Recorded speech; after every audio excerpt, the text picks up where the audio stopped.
Tonight we step through a narrow gate of iron and soot into one of the most feared institutions in Victorian Britain. Not a prison, not officially, not a dungeon, not in law, not a place built for criminals, rebels, or murderers, and yet, for generations of the poor, the workhouse stood in the imagination like a sentence pronounced upon the living. Its walls rose above market towns and smoky industrial streets with a cold, deliberate plainness. Brick upon brick, window after window, courtyard after courtyard. No ornament to soften the eye. No welcome carved above the entrance. No promise of mercy in the shape of the door. To the passing labourer, the widowed mother, the old soldier with trembling hands, the orphan with bare feet, the workhouse was a warning made visible. Here, poverty was not merely misfortune. It was examined, sorted, disciplined, and made public in the archives of local boards of guardians, in the reports of poor law inspectors, in medical ledgers, punishment books, diet tables, admission registers, and the surviving stones of workhouse buildings themselves. The evidence remains. Stratigraphic excavation may reveal the buried lives of ancient cities, and genomic data may whisper of migrations across forgotten frontiers. But the Victorian workhouse leaves a different kind of record. It leaves paper. It leaves rules. It leaves lists of names. It leaves the cold precision of a society that believed suffering could be measured, classified, and made morally useful. The British Museum preserves objects from empires of stone and bronze, yet the story of the workhouse belongs just as deeply to archaeology of the human spirit. Scholars of social history, local archivists, and museum curators across Britain have pieced together a world where relief came only after humiliation. The National Archives, county record offices, and surviving workhouse museums reveal the same bleak pattern again and again. Help was available, but it was designed to wound. This was the brutal reality. The poor feared the workhouse because it did not merely feed the hungry. It took them apart. A family might arrive together at dusk, exhausted from hunger, eviction, sickness, or the failure of wages. The father might have once been a farm labourer, proud of his strength beneath the wide sky. The mother might have kept a room clean, stretched bread until it became a ritual of survival, soothed children through winters when frost drew white maps on the inside of the glass. The children might still believe that doors opened into kindness, but inside the workhouse the family was separated. Men to one ward, women to another, boys elsewhere, girls elsewhere, infants under different supervision. The aged apart, the sick apart, the able-bodied apart.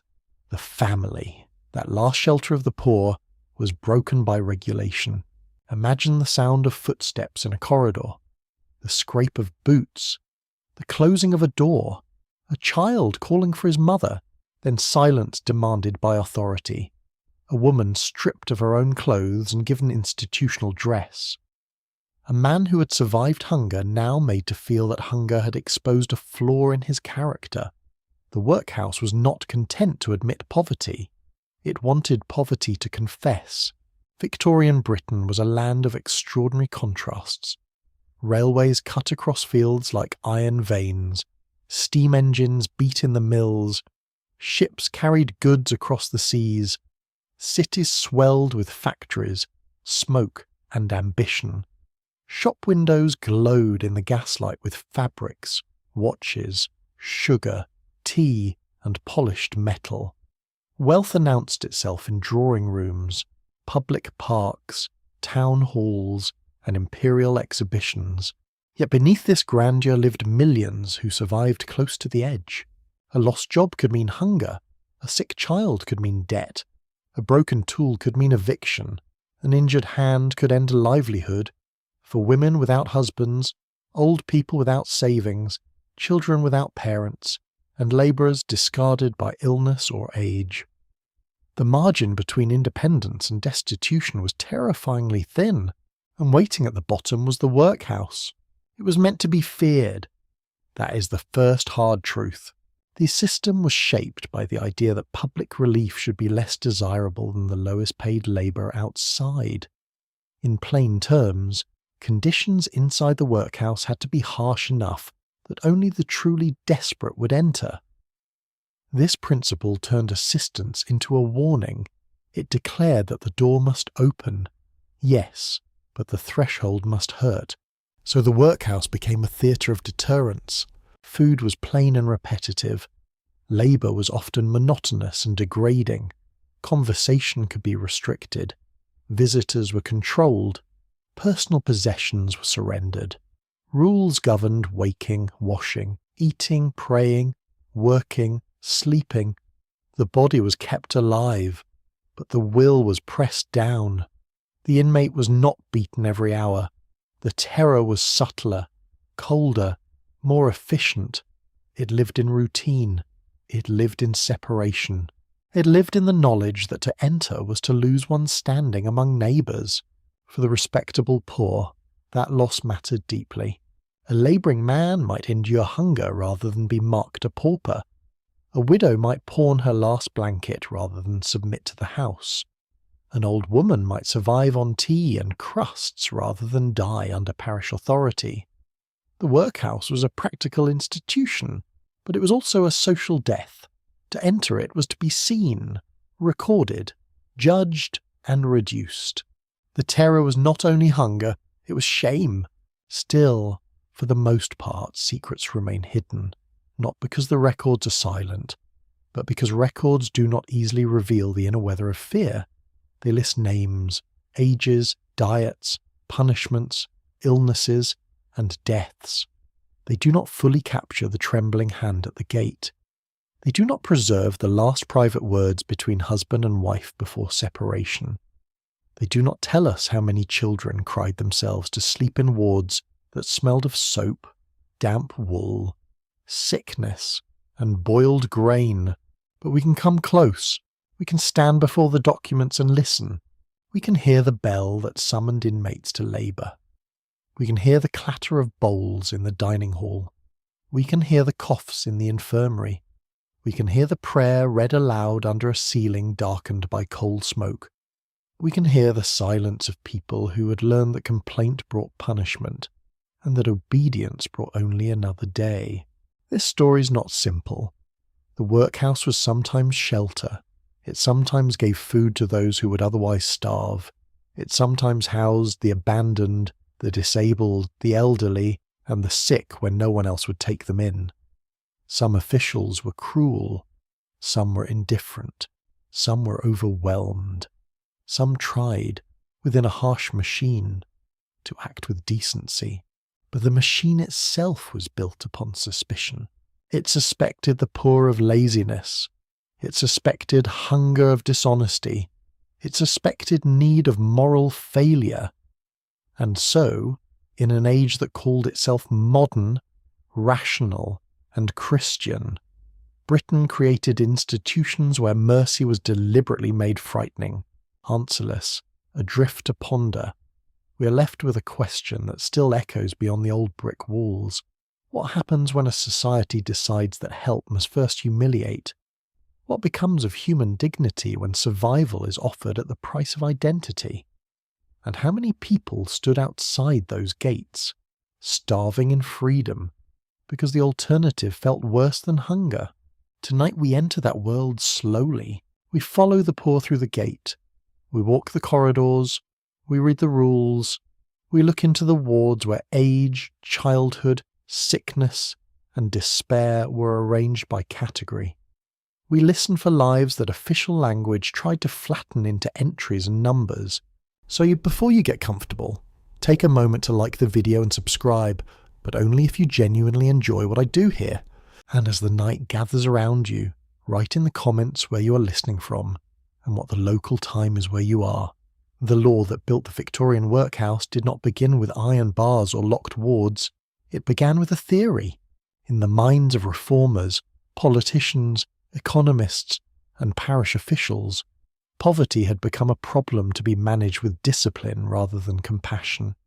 The old world of local relief, irregular charity, parish bread, small coins, outdoor payments, and informal help was judged wasteful, corrupt, and dangerous. It was said to encourage dependence. It was said to reward idleness. It was said to weaken the labouring poor by rescuing them too easily from the consequences of want.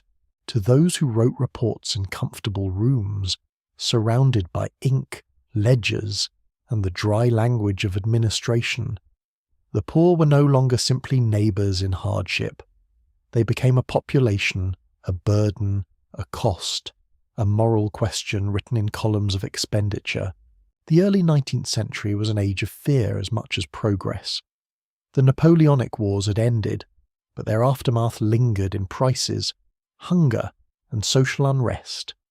Agricultural labourers rioted against machines that threatened their wages. Industrial towns grew faster than anyone could govern them. Old village bonds loosened. Men and women migrated toward mills, mines, ports, and cities where smoke dimmed the daylight and work could vanish with a market downturn. Britain was becoming richer, but many of its people were becoming more exposed. Parish poor relief had existed for centuries. It was rooted in the idea that each local community bore responsibility for its own poor. The elderly, the sick, the disabled, widows, orphans, and unemployed labourers might receive help in their homes. This was known as outdoor relief, and though often meagre, humiliating, and uneven, it allowed many poor people to remain among kin, neighbours, and familiar streets. But to reformers of the 1830s, such relief looked like a failing system. Costs had risen, ratepayers complained, employers were accused of paying low wages because parish assistants made up the difference. Some officials believed relief had become too available, too soft, too entangled with sentiment. They wanted clarity. They wanted uniformity. They wanted a machine. And so came the great turning point, the Poor Law Amendment Act of 1834. Its name sounded technical. Its consequences were intimate. It reshaped the relationship between poverty and the state. It gathered parishes into larger unions. It created boards of guardians. It expanded centralised oversight. It pushed the workhouse to the centre of relief for the able-bodied poor. Most importantly, it hardened the principle that assistance should never be more attractive than the life of the poorest independent labourer. This principle was known as less eligibility, a cold phrase, a phrase almost surgical in its cruelty. It meant that the condition of the pauper receiving relief must be less eligible, less desirable, less comfortable than that of the lowest labourer who survived outside the institution. The workhouse, therefore, was not meant merely to house the poor. It was meant to deter them. It was an architecture of policy built from suspicion. The poor had to prove desperation by accepting degradation. If a man asked for bread, he might be offered the house. If a widow sought help with rent, she might be told that admission was the proper form of relief. If parents could no longer feed their children, the system might answer not with support for the household, but with removal into an institution where that household would be divided. The law transformed need into a test. To accept the workhouse was to declare oneself beyond all other hope. That declaration was not private. It carried the stain of pauperism. It entered the record. It followed reputations through streets, workshops, farms, and chapels. The fear was not imaginary. It was produced deliberately, almost mathematically, by men who believed fear could protect public funds and reform the poor. The architects of the new system saw themselves as rational modernizers. They believed they were correcting chaos. They studied figures, interviewed officials, gathered examples, and wrote with the confidence of an age that trusted classification. Their language had the precision of lithic analysis, the patient sorting of fragments into types. Except here the fragments were human lives. Families became cases. Hunger became evidence. Relief became a moral experiment. Some reformers were not monsters in their own eyes. Many believed that the old system trapped people in dependency. Some thought harshness in the short term would restore independence in the long term. Others sincerely wished to protect labouring wages by preventing parish relief from subsidising employers. Yet the system they created gave institutional form to a grim assumption that the poor could not be trusted with mercy. That assumption seeped into the bricks. Boards of guardians administered the unions, often made up of local landowners, businessmen, clergy, and ratepayers. These men decided contracts, diets, staffing, discipline, admissions, and expenditures. They discussed human suffering beneath the shadow of budgets. In many places, the pressure to keep costs low pressed heavily upon the daily life of inmates. A cheaper diet, a harsher master, fewer comforts, less medical attention. Each decision could be defended as prudence. Prudence is a dangerous word when applied to the hungry. The workhouse master and matron became the immediate rulers of this closed world. They enforced schedules, inspected wards, supervised meals, assigned labour, and maintained discipline. Under them, paupers were not citizens asking for aid. They were inmates subject to order. The language itself mattered. Inmate, pauper, able-bodied, idle, disorderly. Each word narrowed the person until the individual disappeared behind a category. In official imagination, the workhouse would separate the deserving from the undeserving. The truly desperate would enter. The idle would be discouraged. The independent poor would be driven back toward labour. But life was less tidy than theory. Wages were seasonal. Illness was sudden. Work was scarce. Women were abandoned. Children were orphaned. Elderly bodies failed. A person could be industrious for 50 years and still end in the house because one winter, one fever, one accident, or one landlord left no other path. The law did not abolish suffering, it reorganised it. Across England and Wales, the workhouse became a central landmark of poverty. Some were converted older buildings. Many were newly constructed under plans that emphasised separation, surveillance, and economy. The new unions wanted structures that could impose classification upon bodies. Men, women, children, the elderly, the sick, and the able-bodied would not mingle freely.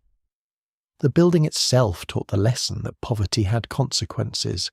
To the outside world, the workhouse also served as a warning. Its existence whispered to the labourer who complained of the wages. It spoke to the servant dismissed without reference. It stood in the mind of the seamstress sewing by candlelight while her eyes burned. It followed the farmhand through wet fields, the dock worker along the wharf, the match seller through winter streets. Fall far enough, and this is where you will go. Still, for the most part, secrets remain hidden beneath the formal language of reform. Parliamentary papers do not easily show the fear of a mother who knew the law might take her children from her arms. Minutes of guardians' meetings do not fully capture the old man who delayed seeking help until starvation hollowed his face. Administrative systems rarely record the full spiritual cost of being helped by people who believed your need required punishment. The law that built dread was not only an act of Parliament, it was a moral climate. It was a belief that kindness must be guarded against abuse, that poverty must be made unpleasant, that relief without shame would invite ruin. From that belief grew gates, wards, uniforms, silence, labour and separation. Only time will tell what future discoveries will be made in forgotten archives, sealed bundles, parish trunks, and the memory of local communities. But what already survives is enough to show us the foundation clearly. The Victorian workhouse was not feared by accident. It was feared because fear was part of its design. The door of the workhouse was not simply opened, it received people like a judgment. A man or woman who approached it had usually exhausted everything else. The pawnshop had already swallowed the Sunday coat, the wedding shawl, the better boots, the blanket saved for winter. Neighbours had been asked too often. Credit at the baker had dried up. The landlord had grown impatient. A child's cough had worsened in the night. The day's wages had not come, or the body could no longer earn them. So the poor came to the gate not as visitors, but as the defeated. Some arrived in daylight, watched by shopkeepers, carters, errand boys, and women leaning from upper windows.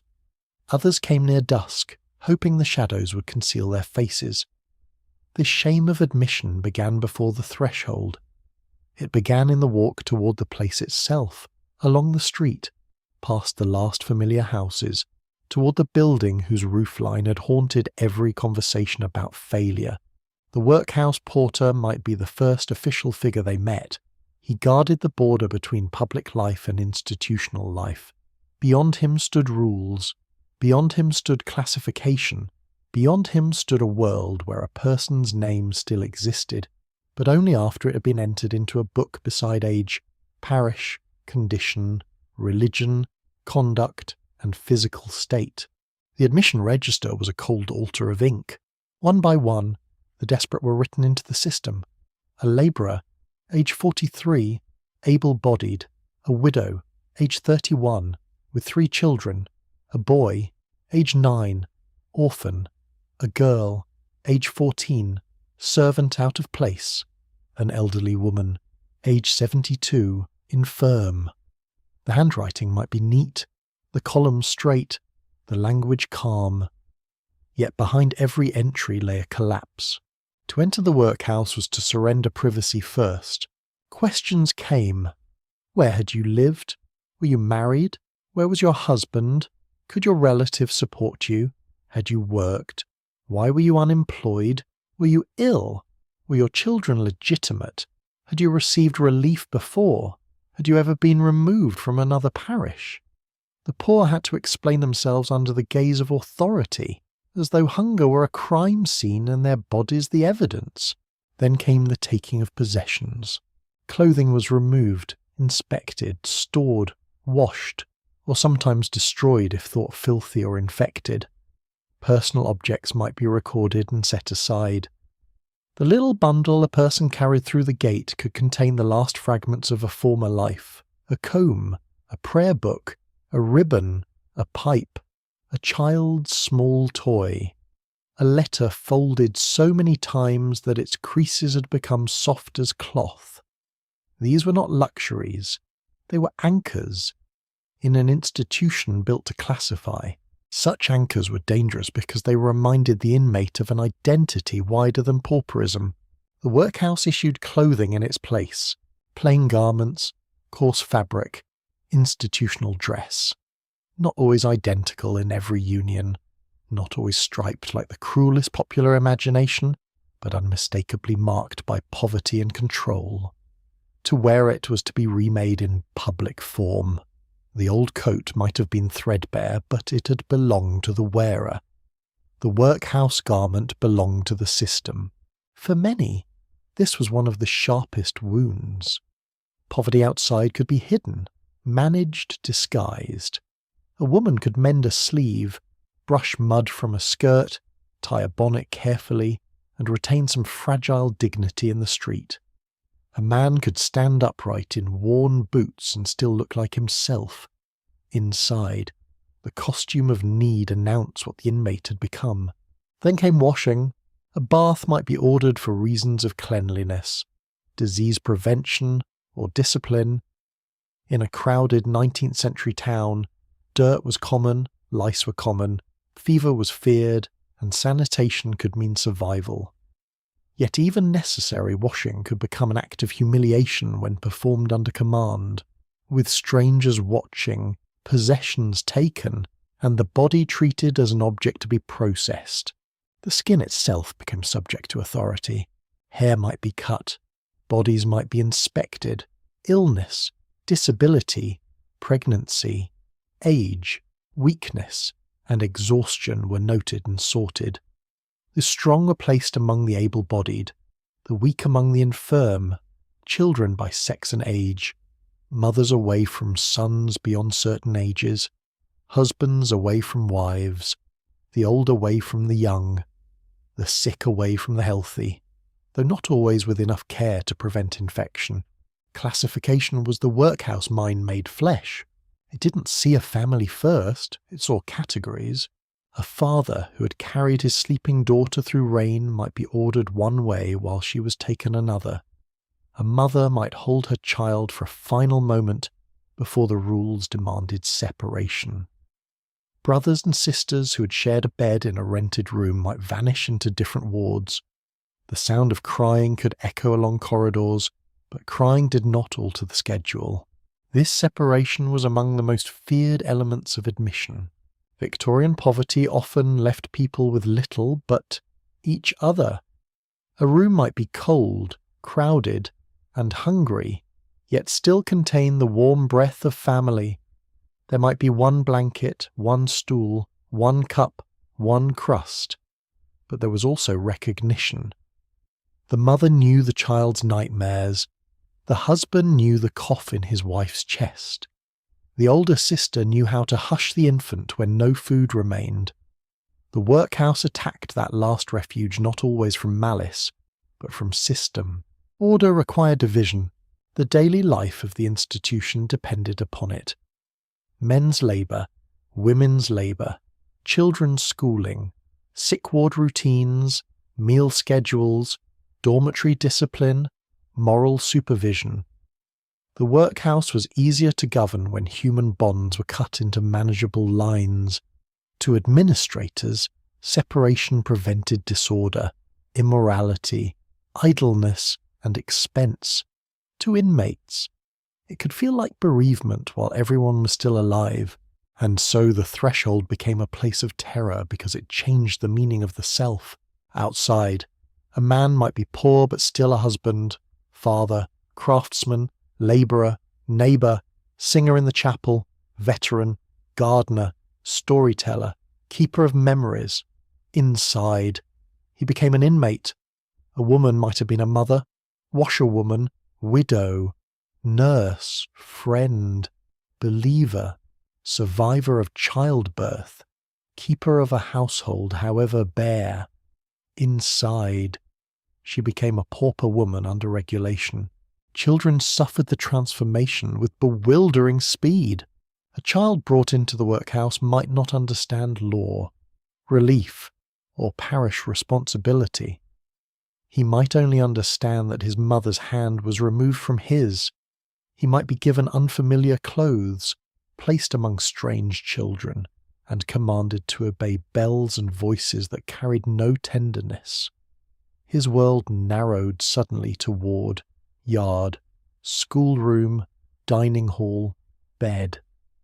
The past became something glimpsed through memory, like candlelight seen at the far end of a passage. The first night could be the hardest. Imagine the dormitory air, thick with damp wool, soap, bodies, and fear.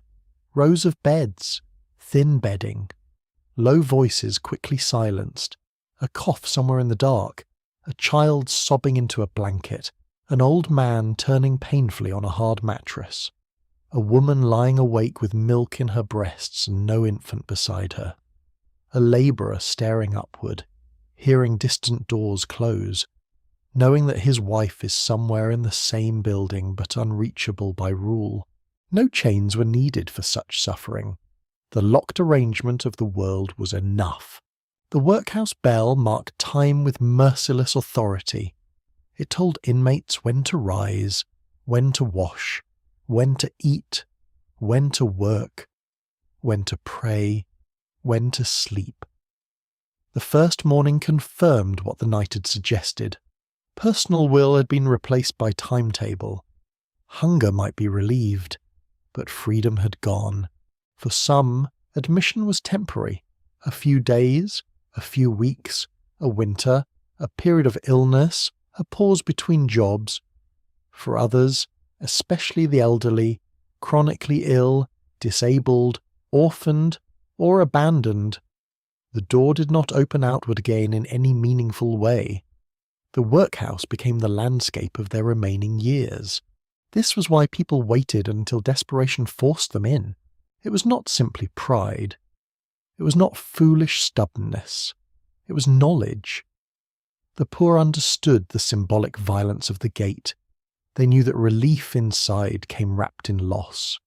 Loss of clothing, loss of reputation, loss of family presence, loss of movement, loss of the small choices by which a person says, quietly but firmly, "I am still myself."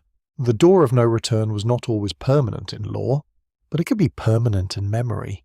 A person might leave the workhouse and walk back into the town with ordinary clothes restored, yet something had changed.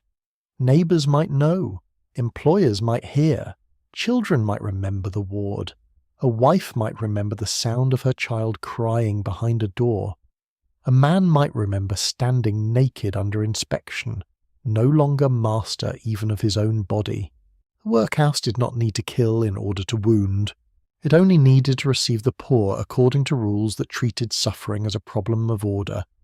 The gate swallowed people whole, then returned them in pieces, sorted, clothed, fed, disciplined, and marked. And somewhere in the ledgers, the handwriting remained calm. The workhouse did not merely stand in the landscape, it watched. From a distance, its shape could be mistaken for a school, a hospital, a barracks, or some severe municipal building raised by a town that trusted brick more than beauty. But the closer one came, the more its purpose revealed itself.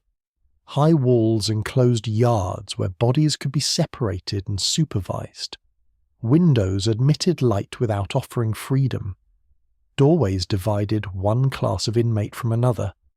Corridors carried footsteps, orders, and the occasional cry that had nowhere else to go. Victorian workhouse architecture was not accidental. It was a language. Every wall spoke of control, every yard spoke of separation, every passage instructed the poor where to stand, where to walk, where to sleep, and where not to belong. The buildings were designed as moral machinery, turning disorderly need into regimented poverty. They were not simply shelters.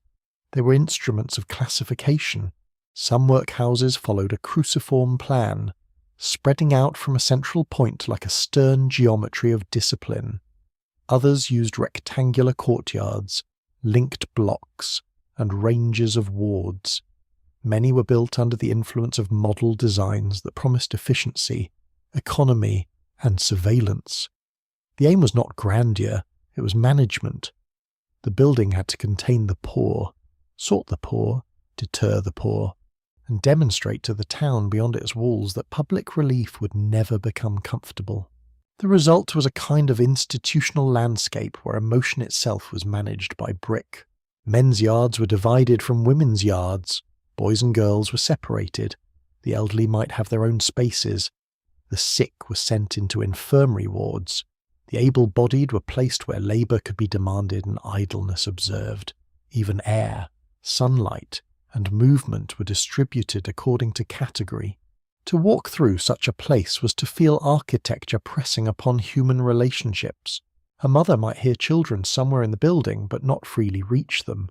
A husband might know his wife lived beyond another wall, under the same roof and yet functionally distant. An old man might sit in a yard among other old men, not because they shared friendship or history, but because age had made them administratively similar. The building did not ask who loved whom. It asked which class each body belonged to. This was the genius and the cruelty of the design. The workhouse transformed social bonds into logistical problems. Family affection could create disorder. Unsupervised mingling could undermine discipline. Privacy could conceal disobedience. Choice could weaken the deterrent purpose of the institution. So the building reduced life into controlled compartments, each watched by masters, matrons, nurses, attendants, or appointed inmates. The yards were especially revealing. To the modern eye, a yard may seem like relief, a place where inmates could breathe beneath the open sky. Yet many workhouse yards were enclosed spaces of hard ground, brick walls, and constant visibility. They allowed exercise, labour, and inspection. They gave air without liberty. The sky above might be wide, grey, blue, or silver with rain. But the walls turned that sky into a lid. In winter, the yards would have been bitter places. Frost along the paving stones, breath rising white in the morning, fingers numbed during tasks, the smell of coal smoke drifting over the walls from town chimneys. In summer, heat settled on brick and stone, and the trapped air could carry the odours of bodies, kitchens, wash-houses, drains, and sickness. The architecture gathered not only people but smells, sounds, and seasons. The dining hall was another stage of discipline. Here, hunger met order. Benches, tables, bowls, ladles, measured portions. Meals were not domestic events, not gatherings around a hearth or table where conversation softened hardship. They were institutional rituals. People sat by rule, ate by rule, and rose by rule. The hall turned nourishment into submission. A bowl of gruel was not just food. It was a reminder that survival came under supervision. The dormitories carried a different kind of dread. Rows of beds made individuality difficult. Night, that ancient refuge of private thought, became communal and exposed. Coughs, muttering, nightmares, the rustle of bedding, the slow breath of the dying, the whispered prayer of a child, all mingled beneath the ceiling. The body rested, but not in freedom. Even sleep took place inside a system that counted, placed, and inspected. The staircases and corridors mattered too. These were the veins of the institution. Along them moved inmates, staff, orders, linens, food, medicine, punishment, rumour, and fear. Their echoes created a soundscape of control. A heavy step might mean the master. A lighter step might mean the matron. Keys might announce inspection. A bell might fracture the morning. A slammed door could silence a ward more effectively than a shouted command.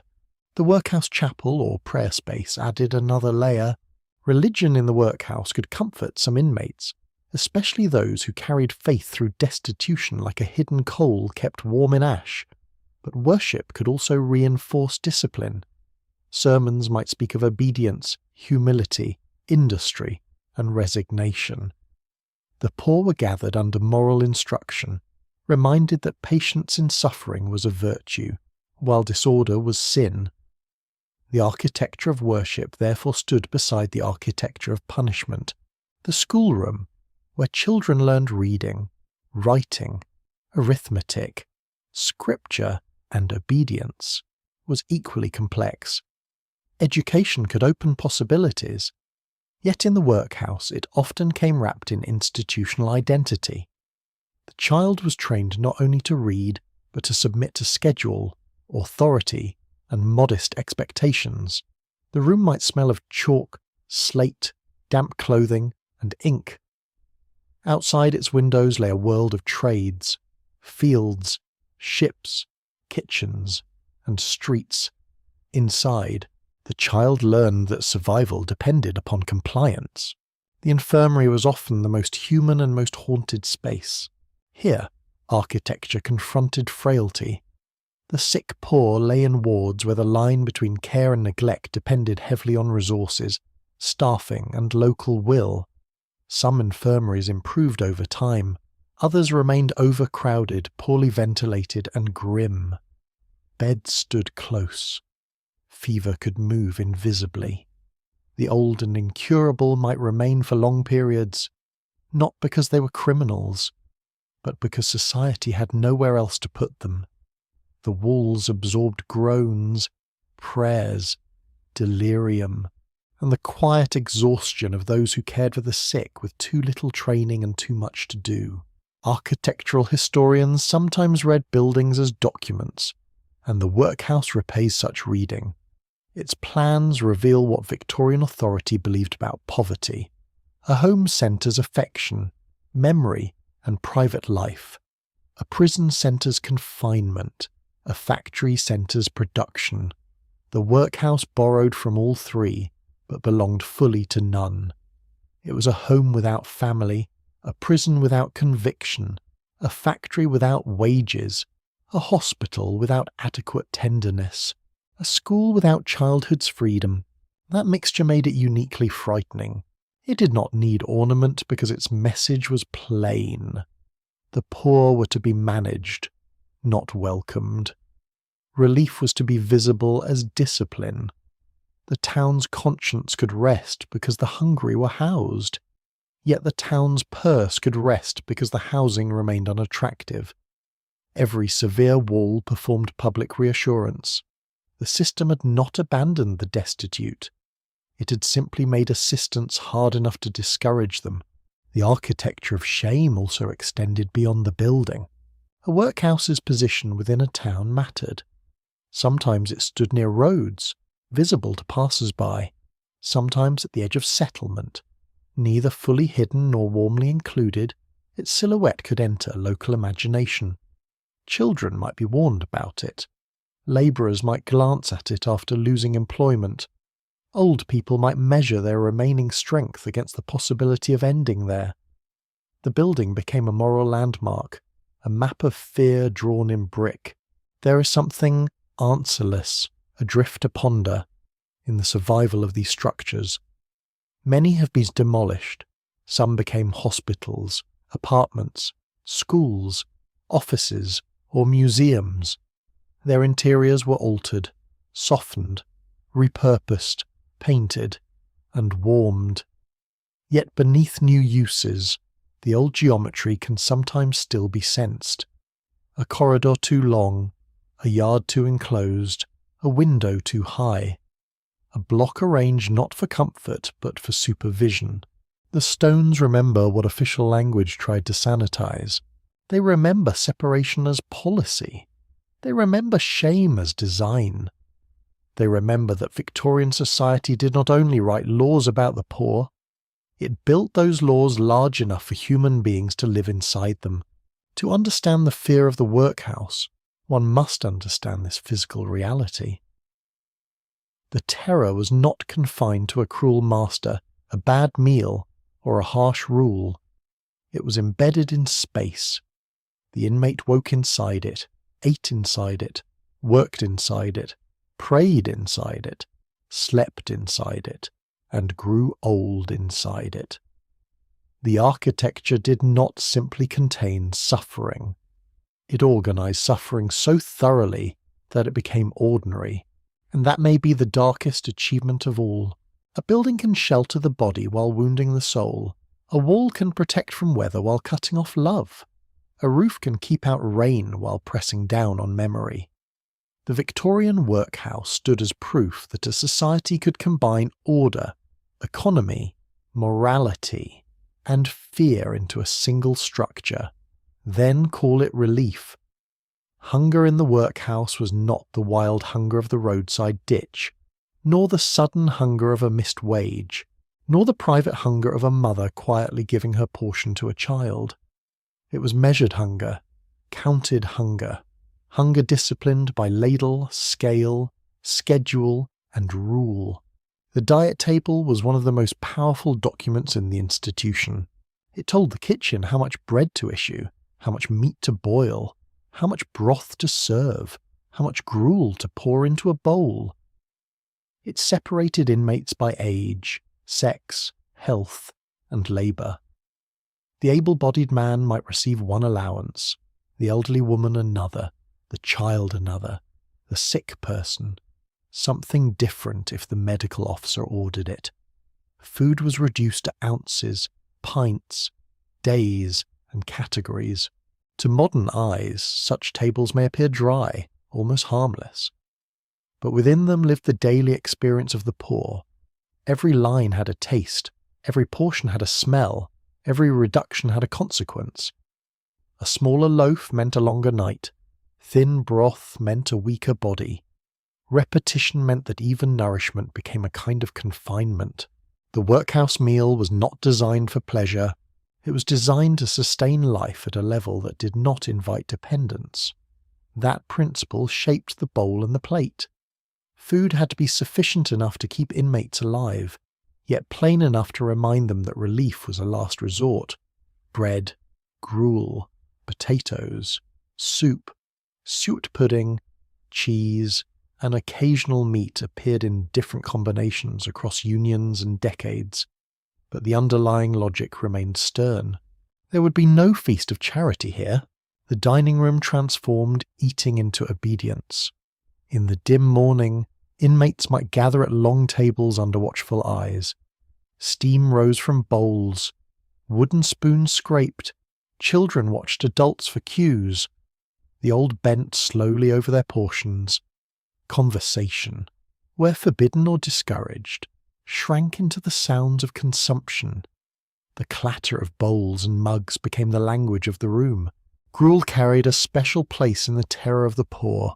It was cheap, warm, filling for a moment, and deeply symbolic, a thin mixture of grain and water or milk. It belonged to the world of scarcity. It could be nourishing in one context and humiliating in another. In the workhouse, it became a sign of dependence, the taste of public charity. To lift the bowl was to accept the condition attached to it. Food could also become punishment. A person who broke rules might lose privileges or receive a reduced diet for a period. Bread and water, or some other restricted allowance, could be used to discipline the disobedient. The body learned quickly that authority controlled not only movement, but appetite. Hunger could be sharpened as correction. In such a world, the stomach became a register of behaviour. The fear of punishment was constant because the rules were many. Workhouse life was governed by commands that reached into small actions. Rising late, refusing labour, using improper language, fighting, damaging clothing, wasting food, attempting to leave without permission, disobeying officers, making noise, or resisting instruction could bring consequences. Punishment books recorded offences in careful handwriting, as though disorder could be tamed by ink.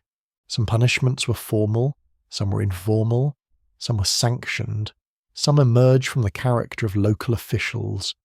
The temper of a master, the impatience of a matron, the exhaustion of staff, or the cruelty that can grow wherever one group holds power over another with little immediate scrutiny.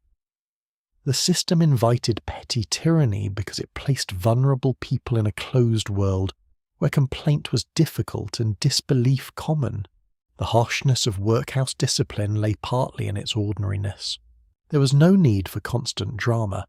The institution pressed on inmates through repetition, bells, lines, inspections, meals, labour, silence, prayers, bed, again and again, until the days lost their edges. A person did not have to be beaten to feel diminished. It was enough to be ordered at every turn, watched in every space, and reminded that gratitude was expected for the smallest mercy. Labour formed another pillar of discipline. The workhouse claimed to distinguish between those unable to work and those expected to work. In theory, labour prevented idleness, contributed to the running of the institution, and tested the sincerity of applicants. In practice, it often became monotonous, exhausting, and symbolic rather than truly useful. The point was not always productivity, the point was submission. Oakum picking was one of the most notorious tasks. Old rope, tarred and stiff from use in ships, was cut into lengths and given to inmates to unravel fibre by fibre. The work blackened fingers, tore skin, stiffened joints, and filled the air with the smell of tar, salt, dust, and decay. The fibres could be reused for caulking wooden vessels, pressed into the seams to keep out water. There was a grim poetry in it. The poor pulled apart the remains of maritime labour, so that ships might be sealed against the sea. Stone-breaking was another brutal task. Men could be sent into yards to crack large stones into smaller pieces for roads, hammer against rock, blow after blow. The rhythm travelled through the arm into the shoulder and back. Dust rose, fingers bruised. The sound echoed against walls like a dull iron rain. In cold weather, the hammer numbed the hand.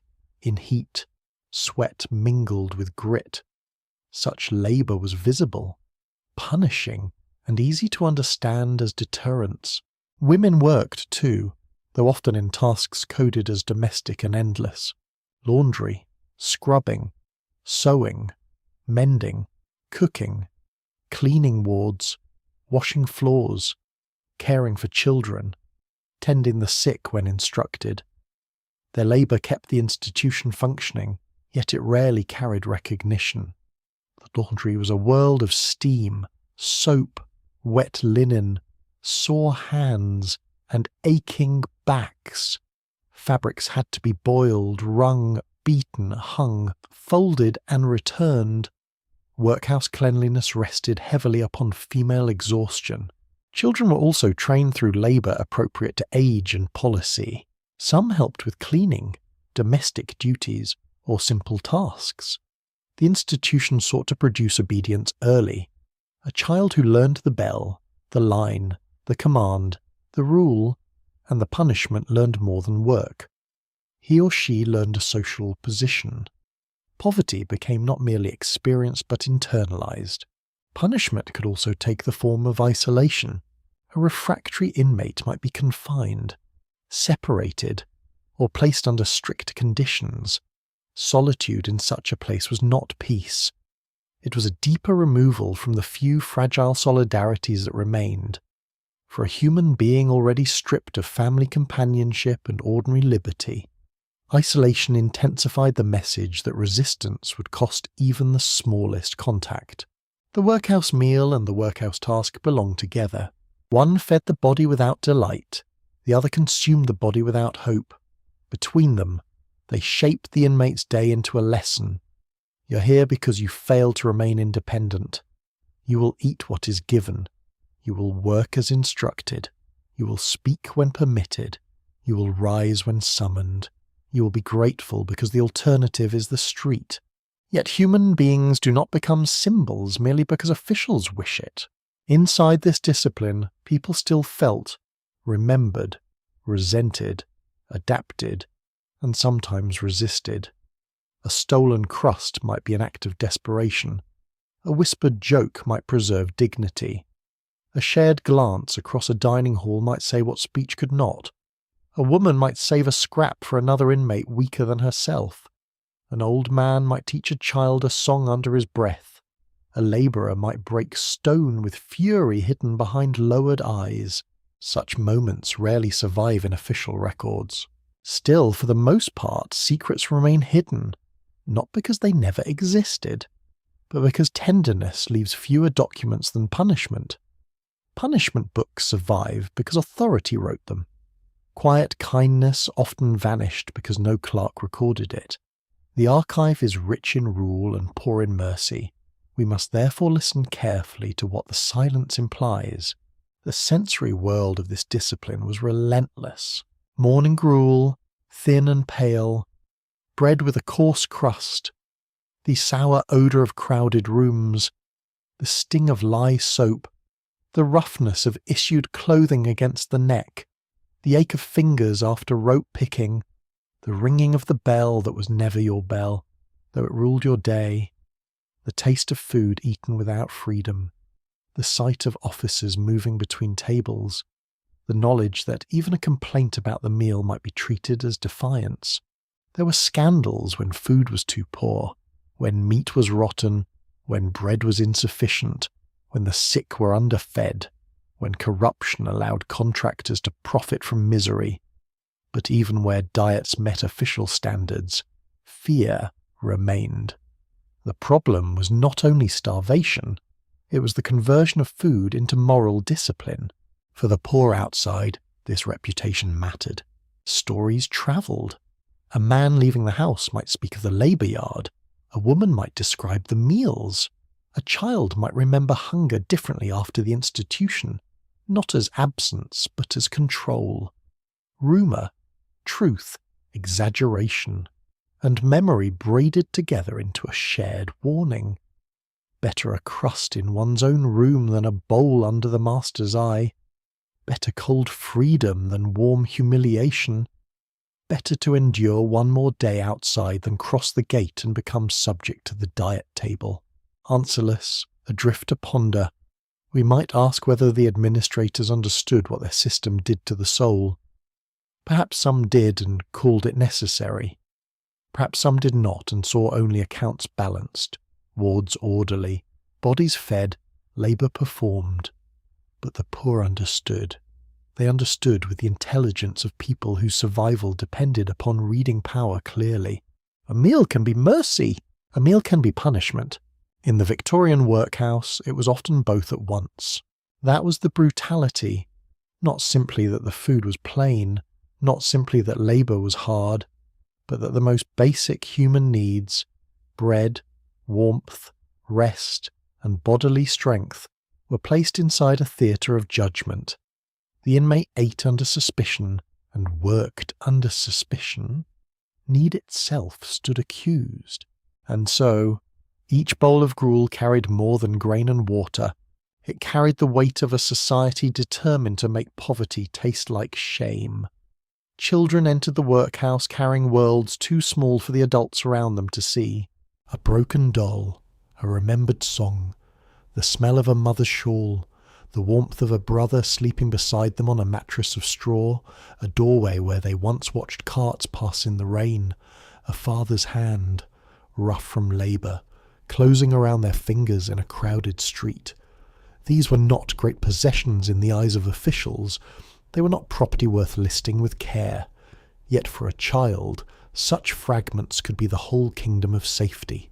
The workhouse did not know how to preserve that kingdom. It knew how to classify children. It knew how to wash them, clothe them, feed them, teach them, inspect them, punish them, and prepare them for labour. It could record age, sex, parish, health, parentage, and conduct. It could decide whether a child belonged in the nursery, the schoolroom, the girls' ward, the boys' ward, or some other category of institutional order. But it could not fully understand the inner life of a child suddenly removed from the familiar rhythms of home. Many pauper children were not orphans in the strict sense. Some had living parents who were too poor, too sick, too imprisoned by circumstance, or too socially abandoned to keep them. This made the workhouse especially painful. A child might be motherless by regulation rather than by death. A parent might exist only a few walls away, unreachable except through permission. Separation did not require a grave. It required a rule. The nursery could be crowded, noisy, and heavy with the smells of milk, damp cloth, soap, illness, and fear. Infants and very young children depended upon the care of nurses, attendants, or sometimes pauper women assigned to the task. In the best circumstances, there was tenderness. In the worst, there was neglect, impatience, exhaustion, and the quiet tragedy of too many small bodies needing comfort from too few arms. A crying infant in such a place was not merely making sound, it was asking for a world. Yet the institution answered with routine. Feeding times, washing times, bed times, inspection, ventilation if provided well, stale air if not. Blankets tucked around bodies whose names might be known by some attendants and forgotten by others. Tiny graves in parish burial grounds remind us that childhood in the workhouse could be fragile. Disease moved swiftly through the young. Measles, scarlet fever, whooping cough, diarrhea, and respiratory infections found easy passage where poverty crowded the vulnerable together. Older children lived under discipline of another kind. The schoolroom stood at the centre of their institutional childhood. There they learned letters, numbers, scripture, hymns, and the habits of obedience. A slate and pencil might open the door to reading. A lesson might lift a child beyond the narrow life imagined for them. Education could be a genuine good, and some children surely found in books a small escape from the walls around them. But education in the workhouse had a purpose beyond learning. It trained the child to become useful, compliant, modest in expectation, and morally shaped by authority. Boys were often prepared for manual labour, apprenticeship, farm service, trade, or military life. Girls were prepared for domestic service, laundry, sewing, kitchen work, and the endless duties expected of poor women. The workhouse did not usually ask what a child dreamed of becoming. It asked how the child could be made serviceable. The bell governed childhood as firmly as it governed adulthood. Children rose when told, ate when told, marched when told, prayed when told, worked when told, played when allowed, if allowed. Even recreation could be supervised, measured, and contained within yards that offered movement without freedom. The games of children, those ancient rituals of imagination, took place under the shadow of walls built by adults who distrusted disorder, and yet children are difficult to extinguish. Somewhere in a yard, a boy may have turned a stone into a treasure, a girl may have whispered a story to another in bed, a group may have invented a secret world beneath the eye of the master, where lines in the dirt became roads, scraps became dolls, and a forbidden laugh became a rebellion. Childhood bends toward imagination even in hard places. That, too, belongs to the truth. The cruelest wound for many children was not hunger or labour alone. It was the uncertainty of belonging. A child with parents inside the institution could feel abandoned even when abandonment was not intended. A mother separated from her child might suffer with equal force, knowing that love had not failed, but power had intervened. A child sent away into apprenticeship might leave without fully understanding whether this was rescue, punishment, opportunity, or exile. Apprenticeship was one of the great exits from pauper childhood. To officials, it offered a practical solution. Children could be placed with employers, trained in useful work, and removed from the burden of the union. In some cases, apprenticeships gave children skills, food, lodging, and a path into adult survival. In other cases, they exposed them to exploitation, overwork, loneliness, and harsh treatment far from anyone who knew their history. The child's signature, if there was one, mattered less than the decision made around them.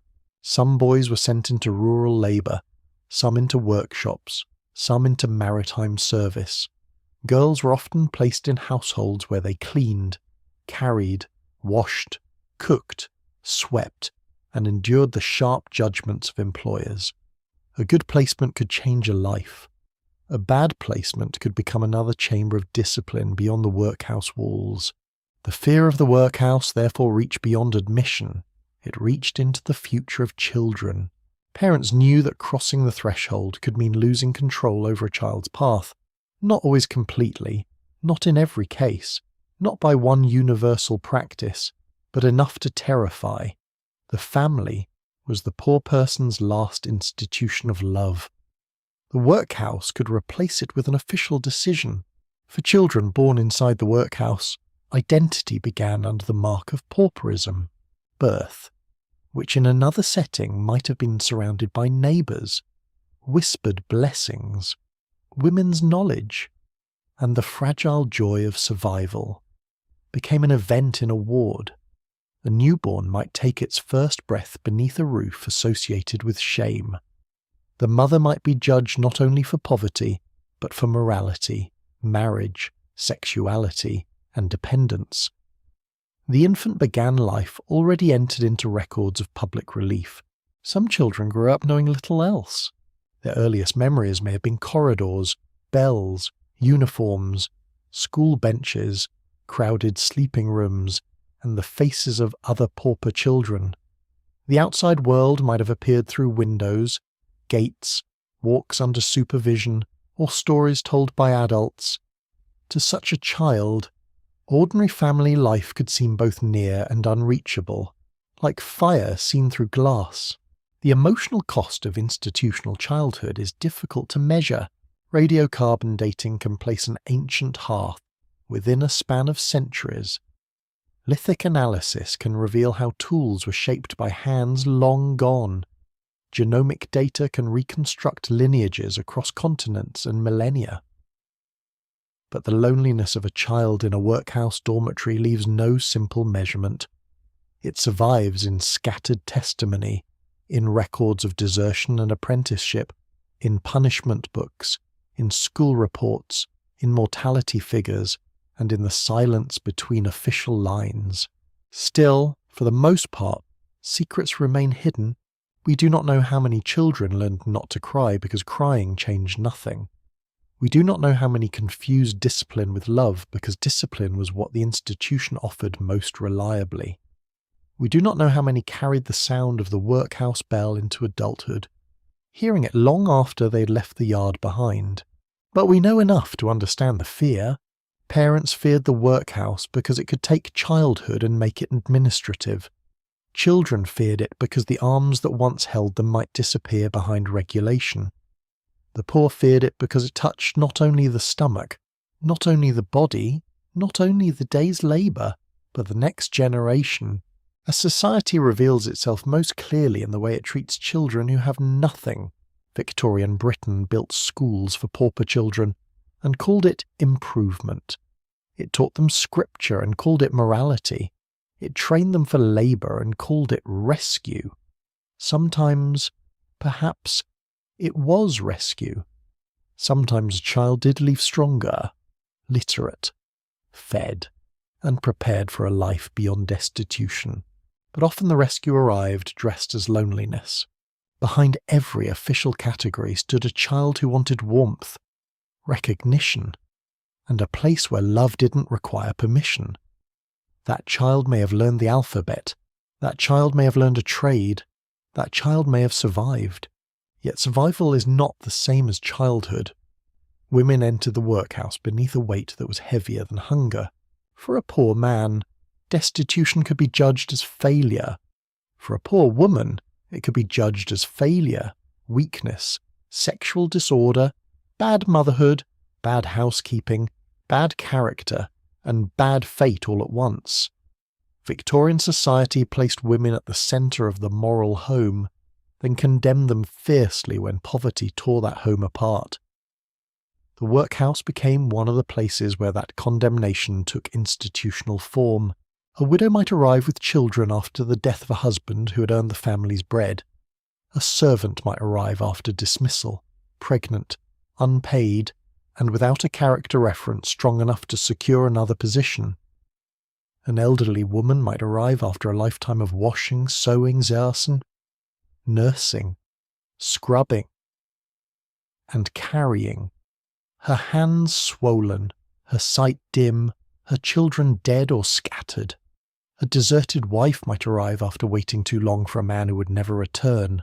Each story was different, yet the system pressed them into categories: woman, widow, unmarried mother, infirm, able-bodied, lunatic, as the cruel administrative word was often used, disorderly, destitute, pregnant, nursing, respectable, fallen. These labels followed women through the wards into the ledgers. They shaped treatment, reputation, discipline, and pity. A woman's poverty was rarely allowed to remain simply economic. It became moral evidence. The unmarried mother bore one of the harshest burdens. In Victorian culture, female sexuality outside marriage could be treated as a stain that no hunger, abandonment, coercion, or male irresponsibility could fully explain away. The woman carried the visible consequence. Pregnancy could not be hidden forever. Birth demanded witnesses. An infant needed milk, clothing, warmth, and a place to breathe. If family refused help, if employers dismissed her, if the father vanished, if wages could not sustain life, The workhouse door waited. Inside, she might be regarded with suspicion before she'd spoken. The institution could feed her and deliver her child, but it could also mark her. Officials might question her, judge her history, record her condition, and watch her conduct. The baby in her arms was innocent, yet the mother could be treated as a moral warning to others. Her suffering was not only physical, it was social exposure. The lying-in ward, where women gave birth, held its own dark intimacy. There, beneath institutional ceilings, poor women laboured through pain in beds that belonged not to home but to public relief. Childbirth is among the oldest human thresholds, as ancient as the first hearths and cave shelters, older than kings, older than writing, older than temples. Across time, women have cried out into the hands of other women between danger and hope. In the workhouse, that sacred and terrifying passage was folded into administration. A woman in labour might hear the sounds of the ward around her. Footsteps, water poured into basins, a nurse's instruction, another woman groaning, a newborn crying, the smell of blood, linen, soap, sweat, and fear. Outside, the bell might continue to govern the day as if nothing extraordinary were happening. A child was entering the world, but the institution remained itself. Widows occupied a different moral position, often pitied more readily, but pity did not restore power. A widow might have done everything society asked of her, married respectably, worked hard, borne children, kept rooms clean, sat beside a sick husband until his final breath, paid what she could, prayed, endured. Yet once the wage earner died, her virtue did not guarantee survival. The same society that praised domestic womanhood often left widows with few ways to support a household. For many, work was available only in fragments. Laundry work that ruined the hands. Sewing paid by the piece until eyes ached by candlelight.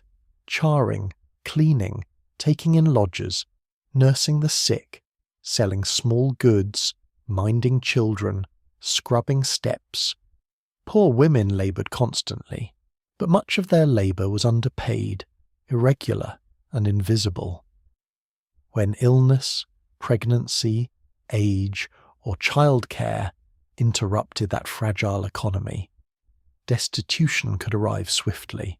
The workhouse judged women for dependence while ignoring how thoroughly society had limited their independence. Elderly women formed another sorrowful population within the walls. They had often spent lives in service to others, as girls. Perhaps they had entered households before their bodies were fully grown. As young women, they had risen before dawn to light fires, carry water, polish grates, wash linen, nurse babies not their own, clean floors, and obey bells in houses where wealth softened the lives of others, as wives and mothers. They had stretched wages, managed hunger, tended sickness, buried infants, and aged faster than comfort allowed. Then, when strength departed, they could be treated as burdens. The aged female body offended the economic imagination of the workhouse because it could no longer produce enough labour to justify itself. Yet it still needed warmth, food, bedding, patience, and care. Some elderly women found companionship among others in the wards. Some found small rituals of survival, a place near the fire, a whispered prayer, a memory shared with another old soul who understood. Others endured neglect, loneliness, and the slow erosion of identity. Women's labour inside the workhouse echoed the labour that had followed them all their lives. They washed the institution's linen, they scrubbed its floors, they prepared food, they mended clothing, they tended children, they nursed the sick, they cleaned up after the bodies of the poor and the dying. These tasks were necessary, intimate and exhausting. Yet because they resembled domestic labour, they were often undervalued. The workhouse depended upon women's work while disciplining women for needing relief. The laundry was one of the hardest kingdoms of female labour. Steam clouded the air, water-soaked sleeves, soap-roughened skin. Heavy sheets had to be lifted, wrung, boiled, rinsed, dried, folded, and carried. In winter, dampness sank into bones. In summer, heat turned the wash-house into a place of suffocation. The smell of lye, sweat, wet cloth, and fatigue clung to the body. A woman might leave the laundry with red hands, aching shoulders, and no sense that she had advanced one step toward freedom. Yet within these female spaces, there could be knowledge, alliances, and quiet defiance. Women knew the secret histories of households, births, bruises, abandonments, and deaths. They knew which official was cruel, which nurse was kind, which inmate was near collapse, which girl needed warning, which mother needed a piece of bread saved from a meal. A look could carry warning. A whispered word could comfort. A hand placed briefly over another's could say, "You are not alone," even when the institution insisted that each person was only a case. The workhouse also intensified the policing of motherhood. A poor mother was expected to love her children, feed them, keep them clean, teach them obedience, guard their morality, and somehow do all this with little money. Insecure lodging, dangerous work, and few rights. When she failed, or when circumstances made success impossible, the judgment could be merciless. Inside the workhouse, even affection could be regulated. When she saw her children, how long she saw them, whether she could nurse them, whether they remained with her. All could be shaped by rule. There is a special cruelty in making a mother prove love inside a system that interrupts it. The deserted wife faced another kind of punishment. A man might leave, enlist, migrate, drink away wages, form another household, or simply vanish into the anonymity of an industrial world. The woman left behind had to carry the consequences. She might be questioned about his whereabouts, his conduct, her settlement, her children, her ability to work. Absence became another burden placed upon the person who stayed. Women judged as disorderly or immoral could be handled with severity. Some resisted officers, some shouted, some drank, some stole food, some fought other inmates, some refused the roles assigned to them. Official records might present such women as problems, but behind the word disorderly might stand grief, trauma, hunger, abuse, mental illness, exhaustion, or rage at a life narrowed by injustice. The workhouse converted suffering into misconduct when suffering became inconvenient. Still, Victorian society was not uniformly blind. Some reformers, visitors, doctors, religious workers, and women involved in charitable inspection saw the conditions and objected. Female reformers in particular sometimes understood that official male judgment missed the intimate realities of women's lives. They saw childbirth, nursing, domestic service, sexual vulnerability, widowhood, and old age not as abstract categories, but as lived dangers. Yet reform moved slowly, and the walls remained. The stigma surrounding poor women could follow them outside. A girl who'd been in the workhouse might struggle for a position. A woman who gave birth there might carry the mark in local memory. A widow might leave with her body fed but her reputation bruised. Poverty was public, and for women, the public gaze cut deeply, answerless, adrift to ponder. We are left with a quiet ledger of female endurance. How many women entered those gates not because they lacked virtue, but because virtue did not pay rent? How many had worked since childhood, only to be told by age and hunger that their labour had never purchased security? How many mothers were judged by officials who could not imagine the cost of keeping a child alive on nothing? The brutal reality was not that women failed the Victorian ideal. The brutal reality was that the ideal failed them. It praised motherhood, then separated mothers from children. It praised purity, then abandoned pregnant women to shame.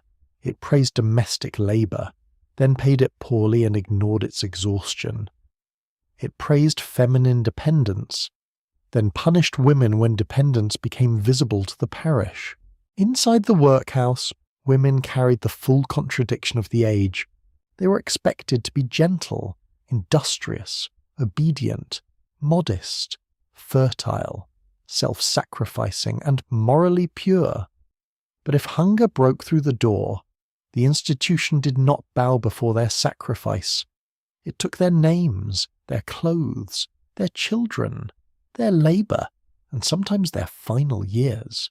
And still, within that hard world, they endured, they washed, they nursed, they whispered comfort, they remembered the dead, they bore children, they buried children, they stared down masters, matrons, doctors, and guardians with the cold intelligence of those who know that survival is not consent.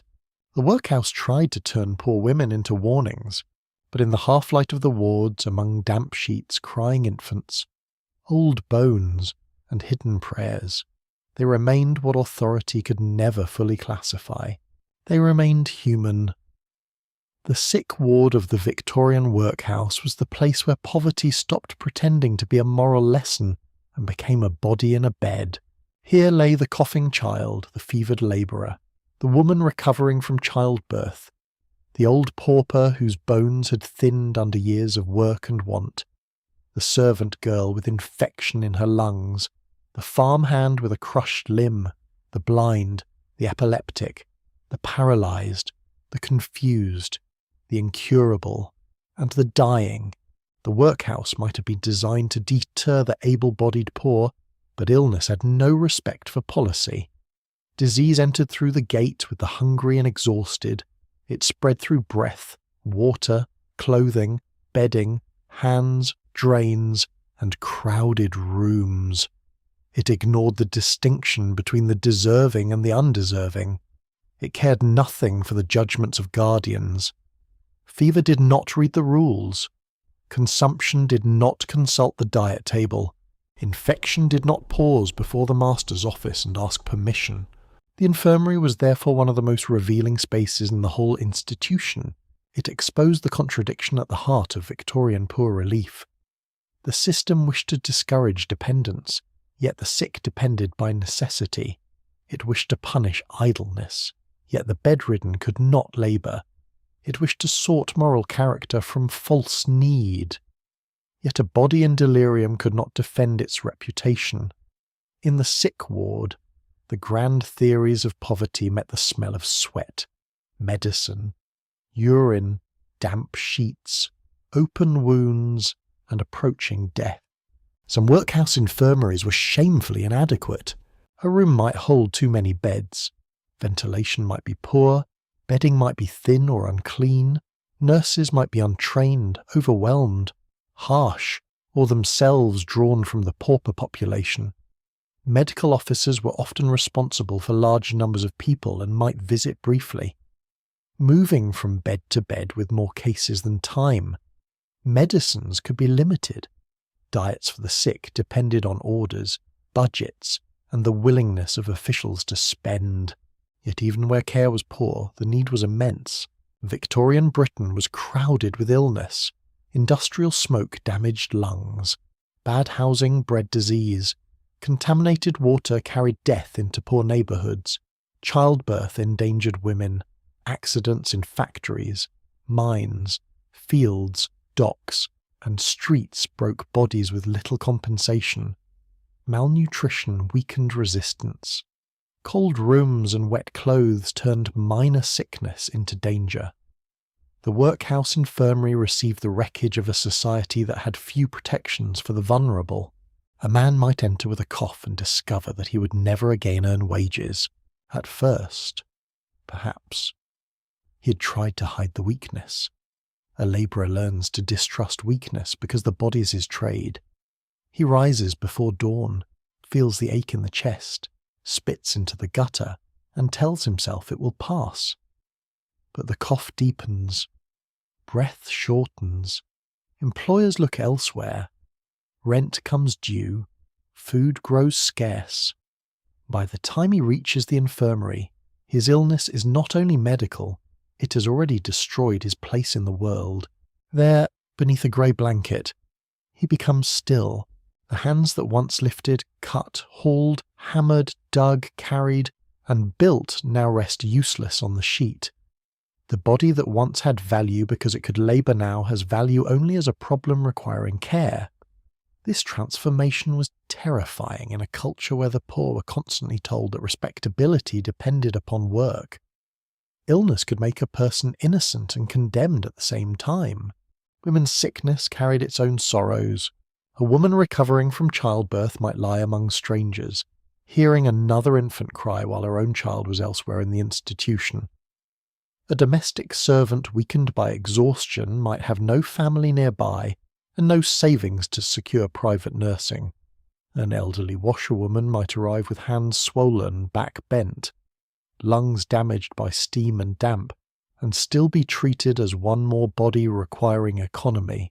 Women who had spent their lives caring for others often found themselves cared for by a system that had no memory of their service. The elderly filled many workhouse beds.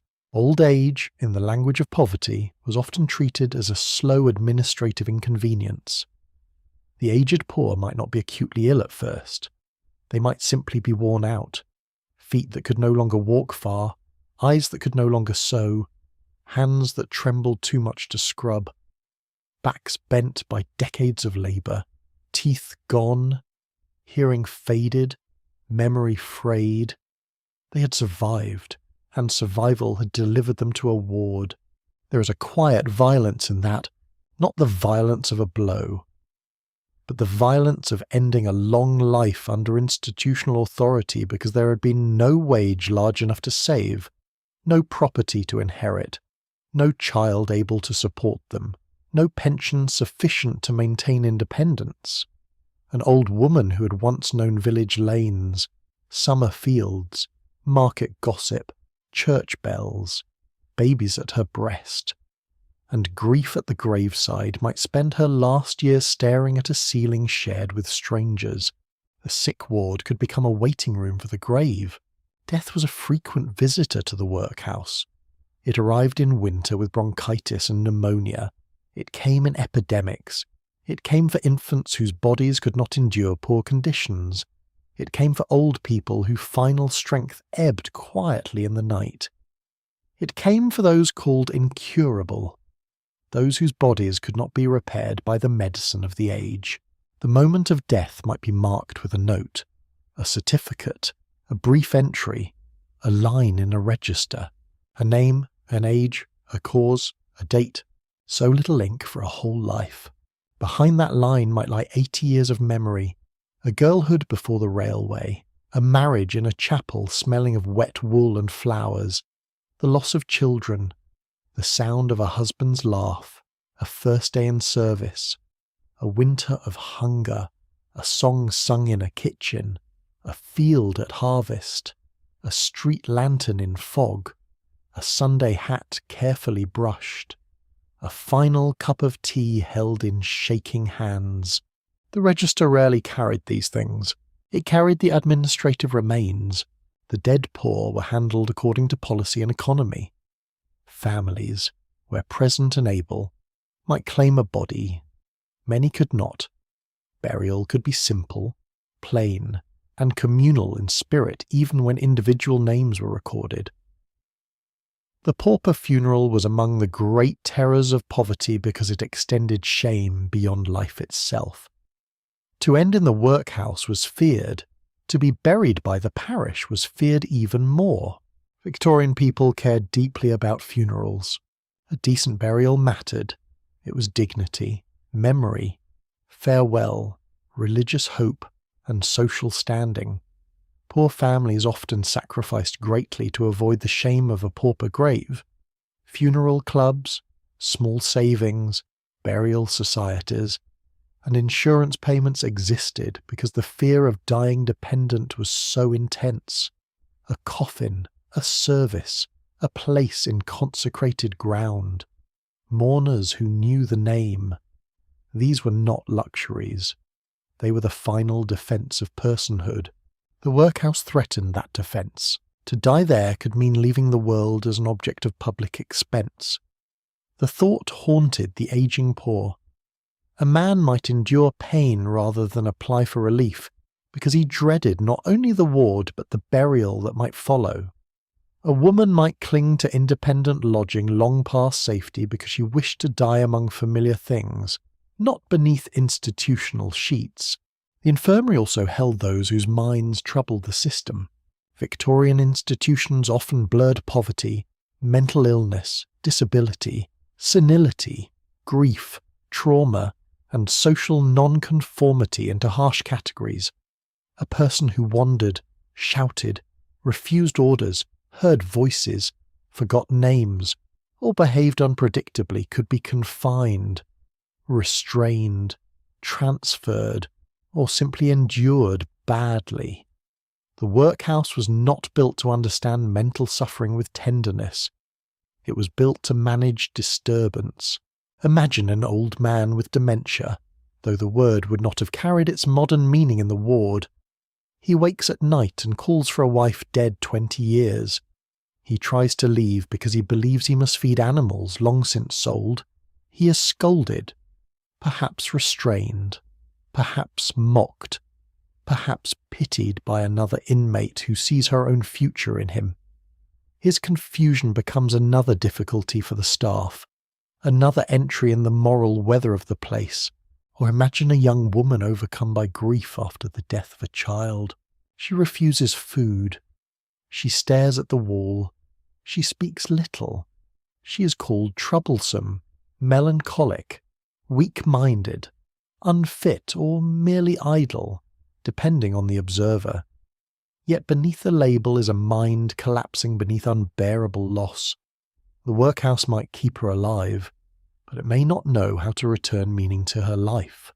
Only time will tell what future discoveries will be made in hospital records, burial grounds, and forgotten case notes, but the broad shape is clear enough. The sick ward was both refuge and indictment. It saved some from immediate abandonment and exposed many to neglect. It offered beds where the street offered none. It provided medical attention that some would otherwise never have received, but it did so within a system that treated poverty as suspicion first and humanity second. That is why its mercy remains so difficult to name. To a fevered child, a bed could mean survival. To a dying old woman, a blanket could mean comfort. To an injured worker, a doctor's visit could mean hope. We must not pretend every hand inside the infirmary was cruel. There were nurses who cared, doctors who tried, attendants who softened rules, inmates who held one another through the night, women who whispered prayers over the dying, and old paupers who became guardians of the weaker simply because no one else was near. Yet the kindness of individuals did not erase the coldness of the structure. The workhouse infirmary asked the poor to be grateful for care offered under the shadow of shame. It treated illness within walls built for deterrence. It housed the frail alongside the disgraced, the old alongside the abandoned, the dying alongside the disciplined. It made sickness public, supervised, and recorded. For the poor, this mattered profoundly.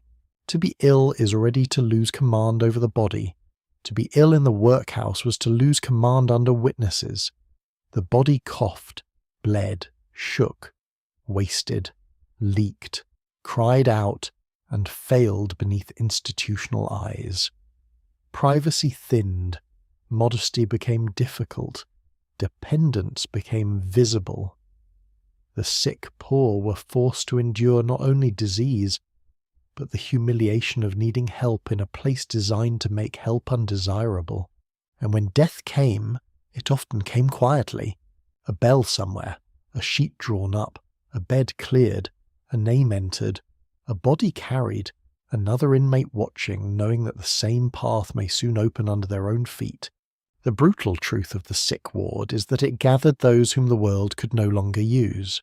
The coughing, the crippled, the blind, the elderly, the confused, the infected, the incurable, the newborn, the dying. All the bodies that disturbed the fantasy of self-reliance.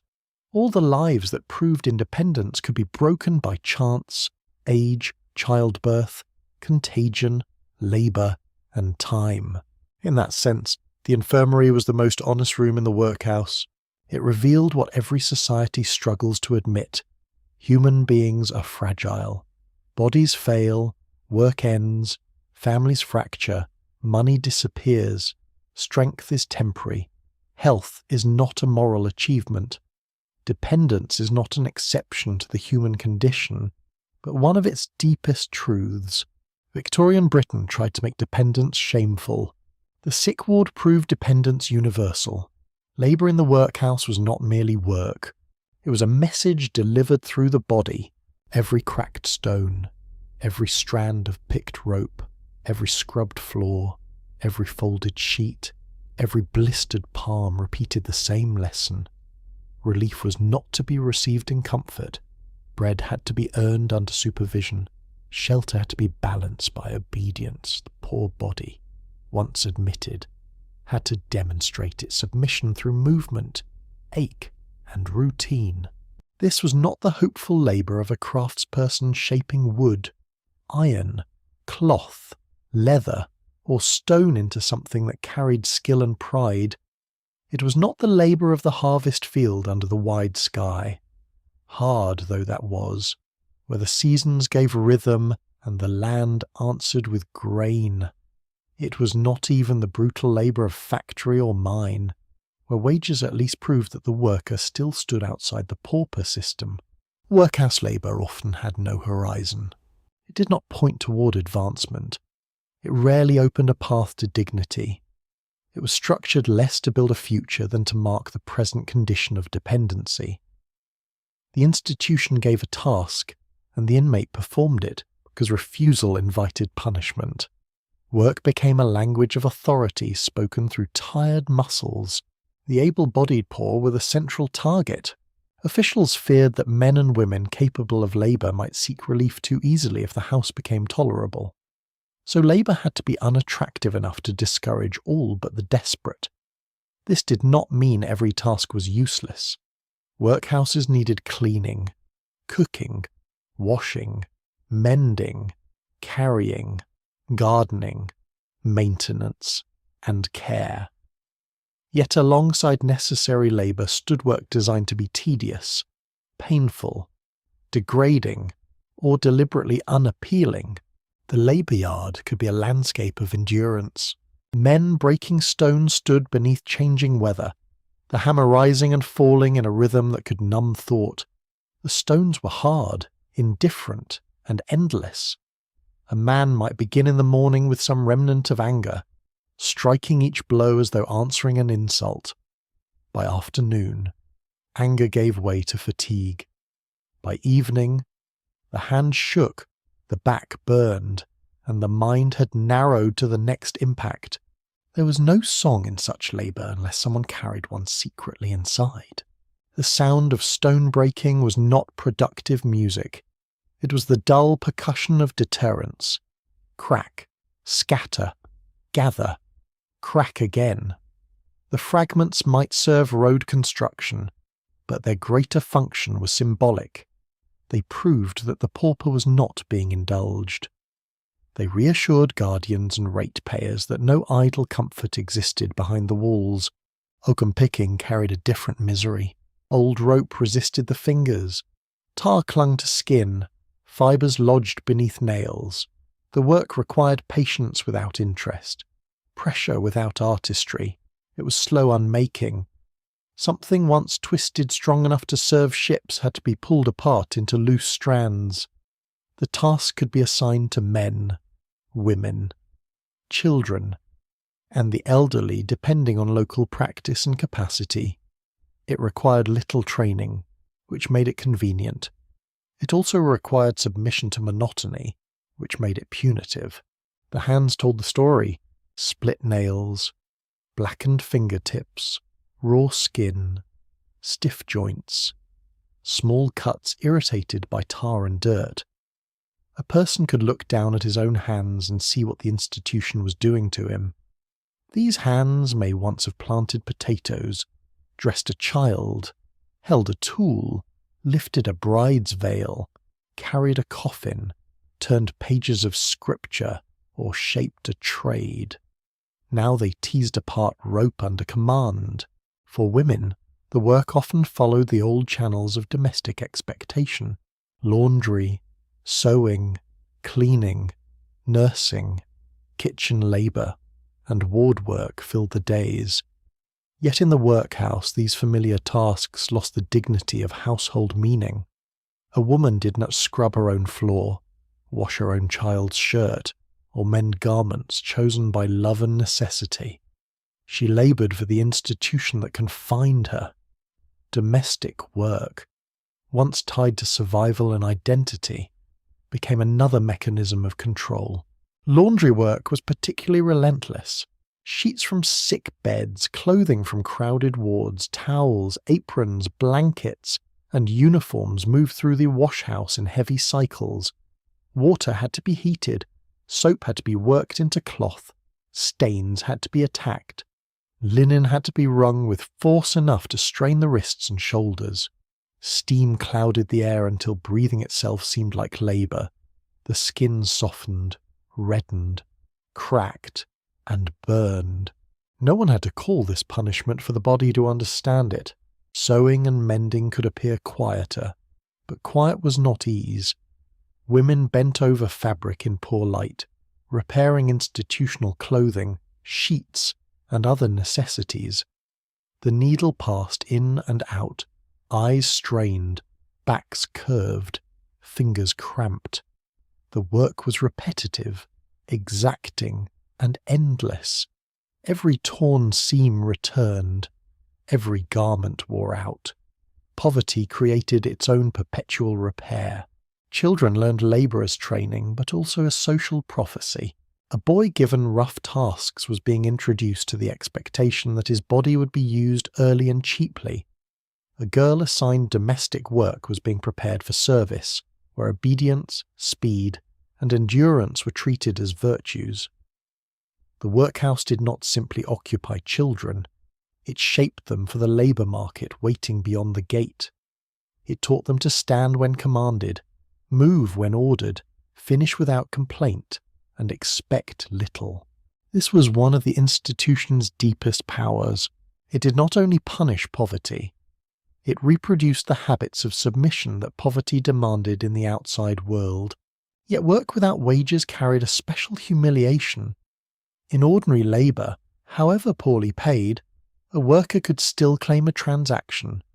My strength for your coin, my time for bread, my skill for rent. The bargain might be unjust, but it acknowledged some agency. In the workhouse, labour was compelled as a condition of relief. The inmate could not negotiate the task, the pace, the value, or the reward. The reward was continued maintenance, a bed, a meal, the right not to be expelled into hunger. This transformed labour into dependency rather than independence. The more one worked inside the house, the more one was reminded that the work did not restore freedom, it merely justified subsistence. That was why the phrase labour without hope fits so darkly. Hope requires direction. Hope says that effort may change the condition of life. A seam finished, a field harvested, a trade learned, a debt paid, a voyage completed, a shop opened, a child educated, a room secured. Workhouse labour often denied that forward movement. The task ended and another identical task appeared. The rope was picked and more rope arrived. The floor was scrubbed and more dirt came. The stones were broken and another heap waited. The days became circular. The bell called the body into motion. The body obeyed. The muscles tired. The meal restored just enough strength to continue. The bed gave just enough rest to rise again. Life narrowed to maintenance within control. Time did not advance like a road. It turned like a wheel. Some inmates resisted. Refusal to work, slow work, spoiled work, quarrels over assignments, feigned illness, hidden tools, wasted materials, and outbursts of rage all appear in the moral imagination of such institutions. To authority, resistance confirmed bad character. To the inmate, it might be the last proof of selfhood. A person who refused a task was not always lazy. Sometimes he was saying, in the only language left, that the institution had not fully conquered him. Punishment followed resistance because the system could not tolerate open cracks. Reduced diet, confinement, reprimand, loss of privileges, or involvement of magistrates could answer defiance. The workhouse depended on visible obedience. If one inmate refused and suffered no consequence, others might see that the rules were human rather than inevitable. Authority therefore had to restore the appearance of inevitability quickly. Still, there were limits to what discipline could command. It could force the hand to pull rope, but not force the heart to believe in the justice of the task. It could order a man to break stones, but not make him forget the fields where he once worked freely. It could send a woman to the laundry, but not erase her memory of washing clothes for children she loved. It could train a child into service, but not entirely extinguish curiosity, resentment, imagination, or longing. The workhouse was full of inner lives that labour could not reach. A man might count hammer blows as prayers, curses, or memories. A woman at a washtub might name each sheet after someone she had lost. A child sweeping a passage might imagine the corridor as a road leading to the sea. The institution claimed the body for hours, but the mind sometimes escaped through cracks too small for regulations to seal. This does not soften the brutality, it reveals the human depth beneath it. The fear of workhouse labour spread because the poor knew the difference between hardship and degradation. They were not strangers to work. Most had worked all their lives, often from childhood, often through pain, often for wages that barely sustained breath. They did not fear effort as such. They feared labour stripped of dignity, choice, wage, craft, family purpose, and hope. They feared work turned into accusation. In this world, a task was never only a task. It carried judgment. Break stones because you are here. Pick rope because you asked for bread. Scrub floors because your independence failed. Mend clothing because your own clothing has been taken. Work under watch because your need makes you suspect. Only time will tell what future discoveries will be made in workshop records, punishment ledgers, material remains, and the worn surfaces of surviving buildings. But the essential truth is visible enough. The labour system was designed to discipline not merely time, but meaning. It took the ancient human necessity of work and reshaped it into a ritual of deterrence.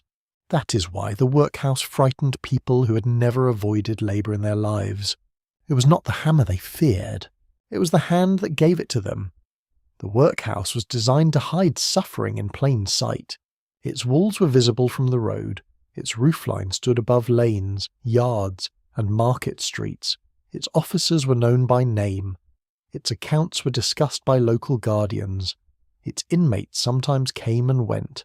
And yet, much of what happened inside remained strangely difficult for the public to see.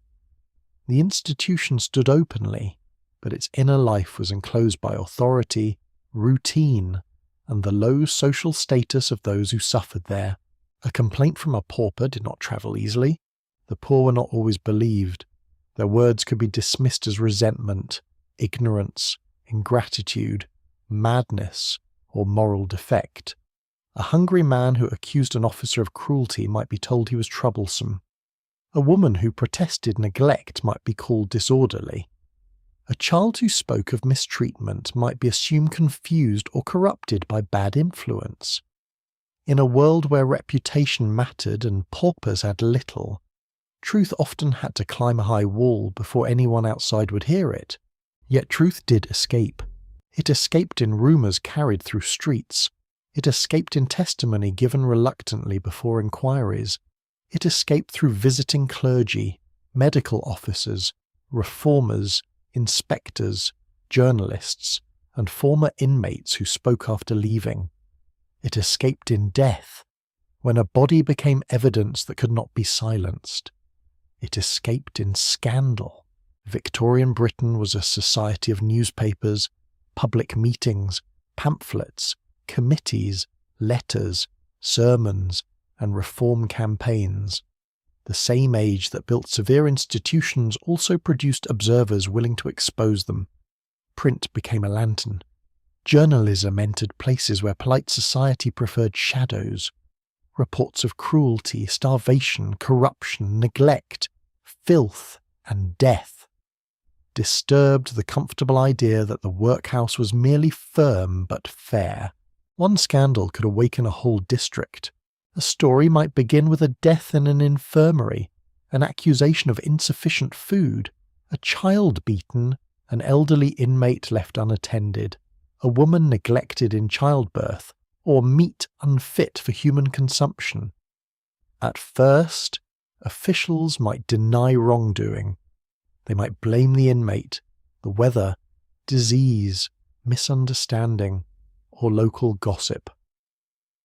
But if enough witnesses spoke, if enough details aligned, if a newspaper took interest, the hidden chamber opened. Then came the language of investigation.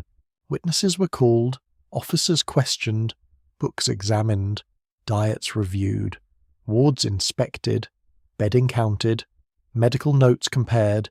The workhouse, so practised in inspecting the poor, found itself inspected.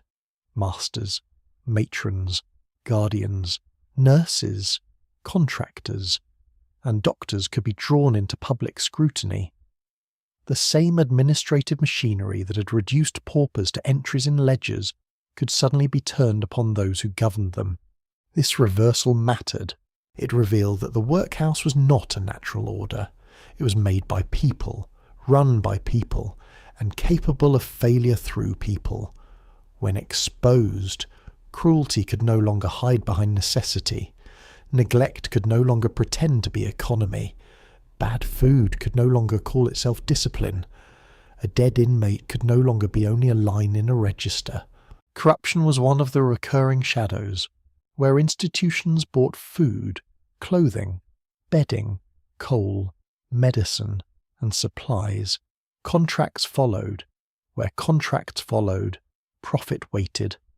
A contractor might provide inferior meat, poor flour, thin cloth, bad shoes, or insufficient materials. A guardian might be too friendly with a supplier. An officer might misuse goods. Economy, which was praised as public virtue, could easily become a veil for exploitation. The poor paid the price in their bodies. Bad bread reached the stomach. Thin blankets reached the bones. Cheap shoes reached the feet. Rotten meat reached the bowl. Poor ventilation reached the lungs. A missing medical order reached the fevered bed. Corruption was not abstract. It entered the mouth, the skin, the breath, and the grave. Neglect could be harder to prove than violence. A beating left marks. Starvation altered bodies slowly. Indifference hid in ordinary delays. A nurse did not come. A doctor was not summoned soon enough. A request for extra nourishment was ignored. A child's rash was dismissed. An old woman was left in soiled bedding. A sick man called out through the night and no one answered with urgency. Each moment might be explained away. Together, they formed a pattern of abandonment. Public outrage often depended on the emotional force of particular stories. Statistics could trouble the mind, but one named person could trouble the conscience.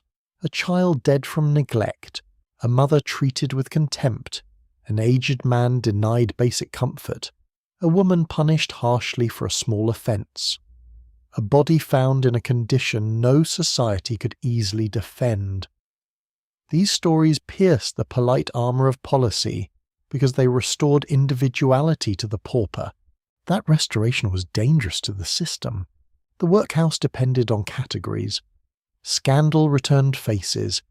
It asked the public to imagine the inmate not as a burden on rates, not as a lazy dependent, not as a case, but as someone's child, mother, husband, sister, neighbour, or future self.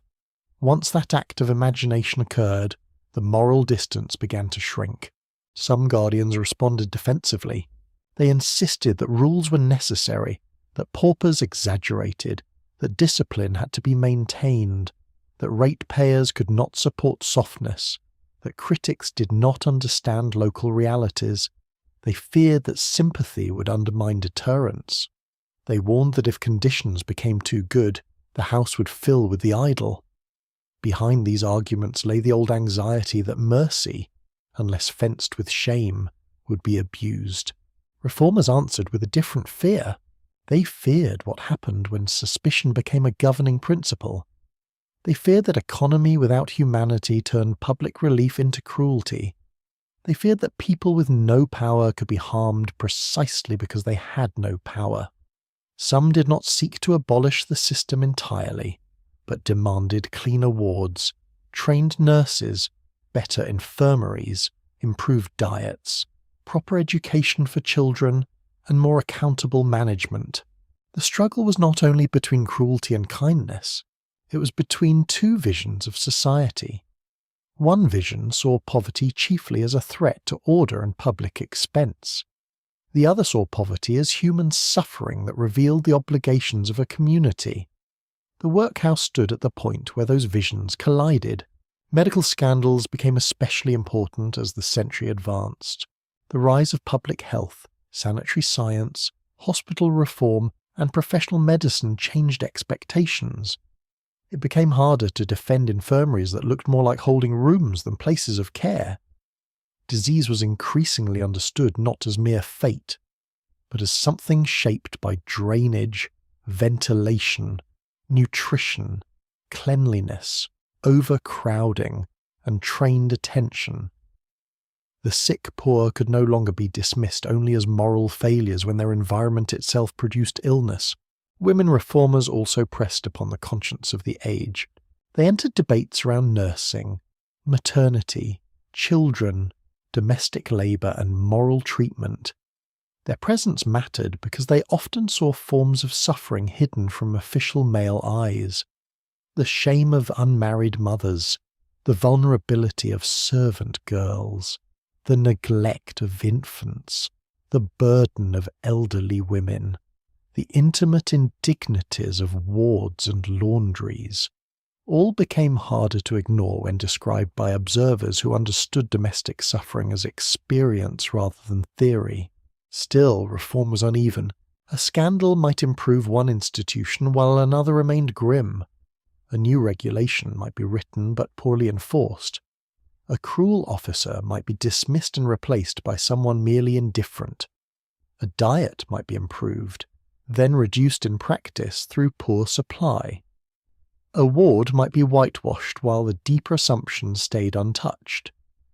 The workhouse could absorb criticism because its foundation remained politically useful. Fear continued to do the work that law required, yet every exposure left a mark. Public outrage weakened the idea that harshness was automatically virtuous. Investigations created records that later generations could read. Newspapers preserved voices that might otherwise have vanished.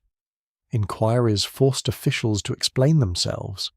Scandal did not always save the suffering person at the centre of the case, but it could prevent the institution from controlling the story completely. This is why the archive of outrage matters. It shows us not only what went wrong, but how people came to know it. It reveals the struggle between silence and witness. It shows the poor trying to be heard through layers of disbelief. It shows journalists and reformers using language as a tool against walls. It shows officials caught between defending authority and admitting failure. It shows a society slowly discovering that an institution built to deter poverty could also conceal abuse. Still, for the most part, secrets remain hidden. For every scandal printed in the newspapers, how many small cruelties never became public? How many blows were not reported? How many insults dissolved into memory? How many meals were too thin, beds too cold, illnesses too neglected, tears too quietly shed? How many inmates decided complaint was useless because they had already learned what power sounded like when it laughed? The great scandals are torches in a vast darkness. They illuminate certain rooms, certain names, certain failures. Around them remains the unlit mass of ordinary suffering. Not all workhouses were equally cruel. Not all officials were monsters. Not every inmate experienced the worst. But the possibility of abuse was built into the structure because the institution placed despised people under strict authority and then told the world that fear was necessary. Public outrage could challenge that arrangement, but it could not quickly undo it. The poor still approached the gate knowing that their words might not be believed. They still knew that inside. The master's voice carried more weight than theirs. They still knew that shame made witnesses uncertain and memory painful. They still knew that suffering became real to the public only when it grew large enough, scandalous enough, or deadly enough to disturb the newspapers, and so the workhouse remained a place where truth had to fight for air. A cry in the ward had to become a rumour had to become testimony had to become a report had to become outrage had to become reform. At every stage, silence waited to swallow it. The brutal reality was not only that cruelty happened, the brutal reality was that cruelty often had to become spectacle before it became believable. Why did the poor fear admission so deeply? The answer is not found in one rule, one meal, one officer, one ward, or one punishment. It lies in the gathering of many wounds into a single dread. The workhouse frightened people because it touched every part of life that poverty had not yet taken. It did not merely threaten the body. It threatened name, family, memory, reputation, freedom, and the fragile sense that a person still belonged to the world outside. To the middle and upper ranks of Victorian society, the workhouse could appear severe but necessary. It was a place where the destitute were fed, clothed, housed, and supervised at public expense. To ratepayers, it promised order. To officials, it promised classification. To reformers of a certain mind, it promised a rational method for distinguishing true need from false dependence. But to the poor it promised loss. The fear began with humiliation. Poverty outside the workhouse could sometimes remain private. A family might be hungry behind a closed door, but the neighbours didn't always know how little bread remained. A woman might turn a dress inside out, repair a torn seam, and appear in the street with dignity still carefully arranged. A man might walk upright after 3 days without work, hoping his silence would hide the panic in his chest. The poor learnt the art of concealment because respectability depended upon it. The workhouse ended concealment. To enter was to become publicly known as a pauper. The word itself carried a sting. It did not simply mean poor, it meant dependent on public relief, recorded by authority, placed under regulation. It meant that independence, the great moral badge of the labouring poor, had failed. The shame was not imaginary. It lived in gossip, employment prospects, family memory, local reputation, and the quiet judgments of those who had not yet fallen. Fear also grew from the surrender of choice. In ordinary poverty, even desperate poverty, small freedoms remained. A person could decide when to rise, where to sit, which street to walk, whether to pray aloud or remain silent, whether to visit a neighbour, whether to keep a child close. whether to eat a crust now or save it until night. These choices were narrow, but they belonged to the person making them. Inside the workhouse, choice shrank under schedule. The bell decided the day, the rules decided movement, officers decided tasks, diet tables decided portions, wards decided company, permission decided contact. Even time itself no longer felt personal. It became institutional time, divided and announced from above. A human being who had already lost money, work, food, or shelter, now lost command over the hour. That loss could be spiritually devastating. The poor feared the workhouse because it made dependency visible and then punished the dependent with regulation. A person did not simply receive bread. He received bread while being watched. A woman did not simply receive shelter. She received shelter after surrendering the ordinary rights of home. A child did not simply receive instruction. The child received instruction within a world where affection could be rationed by authority. Family separation was perhaps the deepest terror. For the poor, family was not only love, it was survival, it was childcare, shared food, nursing, protection, memory and identity. A family might own almost nothing, but it could still possess itself. The workhouse threatened that last possession.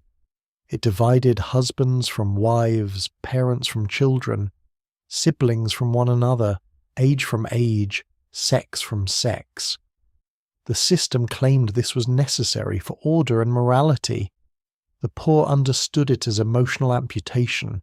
A husband and wife who entered together might sleep apart, eat apart, work apart, and speak only under conditions allowed by the institution. This struck at the centre of married life. Marriage among the poor was not always romantic in the soft language of parlour novels. It could be strained by hunger, drink, illness, exhaustion, grief, and cramped rooms. Yet it was still a bond recognised before God, neighbours, and memory. The workhouse placed that bond beneath an administrative convenience. A mother's fear could be sharper still. To lose sight of a child inside a public institution was to feel love made powerless. A poor mother already knew the world judged her harshly. If her child was dirty, she was blamed. If her child was hungry, she was blamed. If she worked away from home, she was blamed. If she could not work because of children, she was blamed. The workhouse took this impossible burden and added separation. It told her, in effect, that her need had cost her authority over the very child she had struggled to keep alive. Children feared in ways adults often underestimated. They feared strange rooms, strange clothes, strange faces, sudden commands, and the disappearance of familiar voices. They feared not understanding what had happened. They feared the distance between themselves and the adults who had once explained the world. Childhood terror does not always leave eloquent testimony. It leaves wet pillows, silent obedience, clinging hands, nightmares, and later memories that arrive without warning.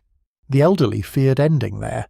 For an old labourer or widow, the workhouse represented not a temporary humiliation but a possible final dwelling.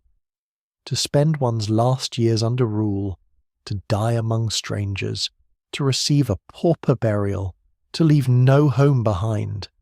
This was a dreadful prospect. Victorian culture attached great meaning to a good death, one witnessed by family, surrounded by prayer, followed by decent burial. The workhouse threatened to replace that with a bed number, a register entry, and a coffin paid for by the parish. Fear of the workhouse was also fear of being disbelieved. Once inside, the poor knew their voices carried little authority.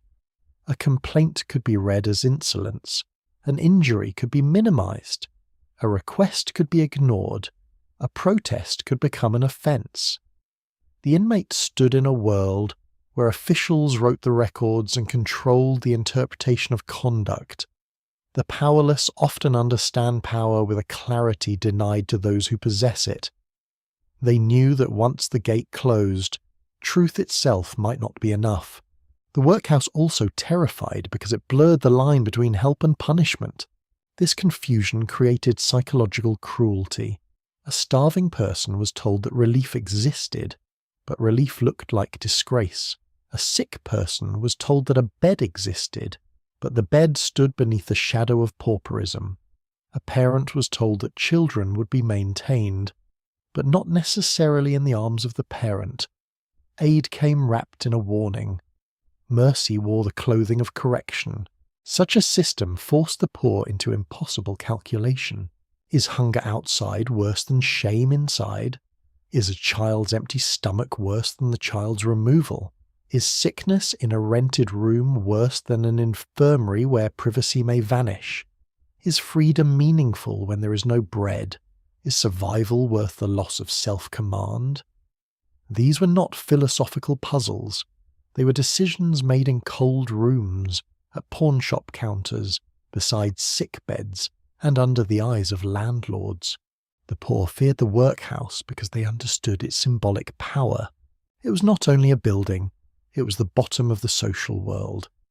To be threatened with it was to be reminded how close one stood to complete dependency.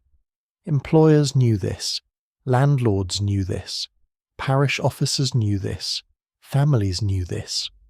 The workhouse existed in conversation as a shadow. Behave, or you will end there. Work harder, or you will end there. Do not ask for too much, or you will end there. The institution disciplined even those who never entered. This shadow reached across the labour market. A worker might accept poor wages because the alternative was the house. A servant might endure mistreatment because dismissal could lead to relief. A widow might take in exhausting washing because the house waited if she failed. Fear made people pliable. It pressed upon negotiations, silenced complaint, and turned desperation into obedience. The workhouse did not need to hold everyone. Its power lay partly in being possible. There was also fear of contamination by reputation. Victorian society often treated character as something visible through circumstance. To fall into the workhouse could suggest laziness, vice, weakness, improvidence, sexual sin, drunkenness, or family failure, even when none of these explained the case. The poor knew that respectable poverty and pauperism were separated by a narrow but important line. Crossing it could change how others saw them forever. This mattered because survival depended on trust. A woman needed a reference. A man needed an employer to believe him reliable. A family needed credit from a shopkeeper. A lodger needed a room. A girl needed placement. A boy needed apprenticeship. Reputation was a form of currency. The workhouse could bankrupt that currency as surely as hunger emptied a purse. And beneath all these fears lay one more, perhaps the oldest fear of all, the fear of being reduced from person to case, from father to able-bodied male, from mother to pauper woman, from child to inmate, from worker to burden, from elder to infirm body, from name to entry. The workhouse was terrifying because it performed this reduction with calm efficiency. It did not rage while doing so. It rang a bell, opened a ledger, issued clothing, assigned a ward, and continued. There is a particular horror in being diminished by routine. A sudden act of cruelty can be named, resisted, remembered as violence. But routine cruelty becomes weather. It surrounds everyone. It is explained as policy. It is defended as necessity. It's repeated until those who administer it no longer hear its harshness. The poor feared not only bad people within the workhouse, but the cold normality of the place itself. Still, the fear was never simple cowardice. It was knowledge born of experience, rumour, observation, and inherited warning. The poor were rational in their dread. They knew what the workhouse meant.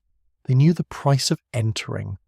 They knew that a meal could cost dignity, that a bed could cost freedom, that relief could cost family, and that survival could cost the story one told about oneself.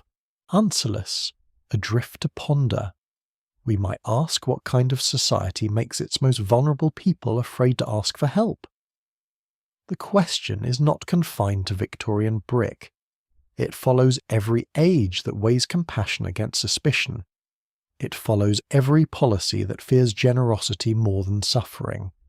It follows every system that demands humiliation as proof of need. The poor feared the workhouse because it gathered their worst possibilities into one place: hunger, shame, separation, surveillance, labour, silence, illness, old age, death, public judgment, the loss of name, the loss of home, the loss of being believed. That is why some endured cold rather than enter. That is why some pawned bedding, skipped meals, begged privately, hid sickness, clung to failing work, or collapsed before seeking relief. They were not choosing misery out of ignorance. They were choosing the misery that left them with the most selfhood intact. The workhouse was feared because it offered survival without dignity, and for many of the poor, dignity was the last possession poverty had not yet stolen. The workhouse did not vanish in a single night. No bell rang across Britain to announce that the old world of pauper discipline had ended. No gate swung open everywhere at once. No official stood before the poor and confessed that fear had been mistaken for wisdom. The unmaking came slowly, unevenly, like frost leaving stone. It passed through law, medicine, politics, scandal, war, public conscience, and the stubborn pressure of human need. For decades, the institution survived because it was useful to those who feared disorder. It gave local authorities a visible answer to destitution. It reassured ratepayers that public relief would not become too generous. It separated the poor into categories that seemed manageable. It offered shelter without surrendering the old belief that poverty should remain uncomfortable. Yet the Victorian world was changing beneath it. Cities expanded, industry matured, trade unions gained strength. Public health became a serious field of government concern. Education spread. Newspapers carried suffering into parlours where it could no longer be easily ignored. Medical science advanced. The language of citizenship widened. The poor were increasingly seen not only as moral subjects to be corrected, but as members of a nation whose condition revealed the health of the whole society. This was a profound shift. The workhouse belonged to an older imagination, one that saw poverty chiefly through character, discipline, and deterrence. By the later 19th century, other explanations pressed forward: low wages, dangerous housing, unemployment, industrial accidents, disease, old age, widowhood, market collapse, seasonal labour, public sanitation, education, nutrition. These forces did not excuse every personal failing, but they made it harder to argue that destitution could be solved by shame. Medicine played a crucial role in this transition. The sick, poor, crowded workhouse infirmaries in such numbers that the buildings increasingly resembled public hospitals for those who had nowhere else to go. This created a moral and practical problem. If an infirmary treated disease, then it had to be judged by standards of care, not only standards of poor relief. Doctors, nurses, reformers, and inspectors began pressing for cleaner wards, trained staff, better ventilation, more suitable diets, and proper separation of the sick from the merely destitute. The body forced the system to change. A fevered child could not be deterred from poverty. A dying old woman could not be made independent by stone breaking. A man with a crushed leg didn't need moral suspicion as much as surgery, rest, and nourishment. The sick ward revealed the absurdity of applying the same disciplinary spirit to every form of need. Gradually, the medical side of poor relief began to pull away from the punitive logic of the house. Nursing reform also mattered. As ideas about trained nursing spread, the old reliance on untrained attendants and pauper helpers came under criticism. Care became a skill, not merely a duty assigned to whoever was available. Cleanliness, observation, diet, and discipline of a different sort, the discipline of medical practice, slowly challenged the rougher habits of custodial care. This did not transform every infirmary quickly. Many remained poor, crowded, and underfunded. But the direction of moral pressure had changed. Children, too, helped weaken the old system. It became increasingly difficult to defend the upbringing of children inside institutions designed to punish adult dependency. Reformers argued that pauper children should not grow up under the full shadow of the workhouse. Schools separate from the main house. Cottage homes, boarding out systems, and other alternatives emerge from the recognition that childhood required more than classification and control. A child was not only a future labourer or a public expense. A child was a life being formed. The old poor law imagination had treated children as part of the pauper population. Newer thinking, imperfect and often patronising, began to treat them as salvageable citizens. This idea carried its own discipline, its own assumptions, its own limits, but it weakened the belief that the workhouse was the proper place for the young. Once the child was removed from the moral category of pauper and placed into the category of future citizen, the walls lost some of their legitimacy. Old age was another force of change. The elderly poor were among those most deeply wronged by the deterrent principle. Many had worked throughout their lives.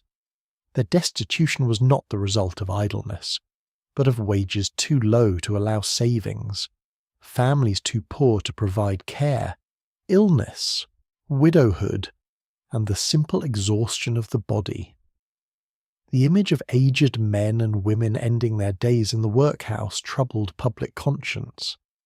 It became harder to claim that such people needed punishment. The campaign for old age pensions drew strength from this unease. The question was simple and devastating. Should a person who had laboured for decades be forced into the workhouse merely because age had outlasted wages? When pensions began to develop, they did not end poverty, and they did not free every elderly person from institutional care, but they marked a changing principle. Relief for old age could be given without requiring entry into the house. Need did not always have to pass through humiliation. Labour politics pressed from another direction. Workers organised, protested, and demanded recognition not as paupers, but as producers of national wealth. Trade unions, political movements, and expanding male suffrage changed the public position of the labouring class. The poor were no longer only objects of charity or discipline. Increasingly, they were voters, workers, soldiers, taxpayers, and members of associations able to speak collectively. The workhouse, with its old vocabulary of pauperism, looked more and more like a relic of domination. Unemployment posed a challenge the workhouse could not solve. Industrial economies produced joblessness on a scale that could not be explained by individual laziness. Trade declined. Factories slowed. Docks emptied. Weather interrupted work. Mechanization displaced skill. Men willing to labour found no labour to do. To treat all unemployment as moral failure became less credible when whole districts suffered together. The workhouse could absorb individuals, but it could not answer the structural reality of mass insecurity. Public policy began to search for other tools: employment schemes, insurance principles, public health measures, housing reform, education laws, and pensions all pointed toward a broader idea of social responsibility. These measures were partial, contested, and often inadequate, but they slowly drew functions away from the workhouse. The institution remained, yet it no longer stood as the unquestioned centre of relief. The Great War changed the moral atmosphere further. Men from poor districts served, suffered, and died in vast numbers. Families endured separation, bereavement, injury, and economic strain. The idea of national sacrifice made older forms of social contempt harder to sustain in the same way. A man who had worn uniform could not so easily be treated as a pauper without troubling the conscience of the nation. Widows, disabled veterans, orphans, and the sick exposed the inadequacy of systems built on shame. War did not create compassion from nothing, but it intensified the question of obligation. What did a nation owe those who bore its burdens? What did citizenship mean if old age, illness, widowhood, and unemployment still led to humiliation? The workhouse survived into the 20th century, but its moral foundations were cracking. Administrative reform continued the erosion. The old boards and poor law structures were gradually challenged by newer forms of local government and public assistance. Functions once gathered under the poor law began separating into health, education, housing, and welfare. Hospitals developed out of former infirmaries. Institutions changed names. Policies changed language. The word pauper began to lose some of its official centrality, although stigma did not disappear simply because terminology shifted. Names matter, but they do not work miracles. A former workhouse could become a public assistance institution, a hospital, or another kind of municipal building. Yet the memory of fear might cling to the walls for decades. Local people often remembered what a place had been, no matter what signboard changed at the entrance. The poor could still feel the old dread when approaching buildings associated with disgrace. Institutional history does not vanish when officials rename it. The eventual abolition of the poor law system marked a formal end to the framework that had made the workhouse such a central instrument of relief. But formal endings are not the same as moral endings. The assumptions that sustained the workhouse were older and more durable than any one law. Suspicion of the poor, fear of dependency, the belief that aid must be made uncomfortable, the division between deserving and undeserving. These ideas did not die with the institution. They moved. They changed clothing. They entered new debates. They shaped new policies. They appeared in different offices, different forms, different tests of eligibility, different judgments about who was worthy of help. The workhouse as a building could be emptied, converted, demolished, or renamed. The workhouse as an idea was harder to bury. Still, something real had changed. The slow unmaking of the system showed that public conscience was not fixed. People argued, exposed, investigated, reformed, and imagined alternatives. Medical care could be separated from punishment. Children could be removed from the main house. Old age could be recognized as deserving support without disgrace. Unemployment could be understood as an economic condition, not merely a moral flaw. Poverty could be studied not only through ledgers, but through lived experience. This transformation was incomplete, but it mattered.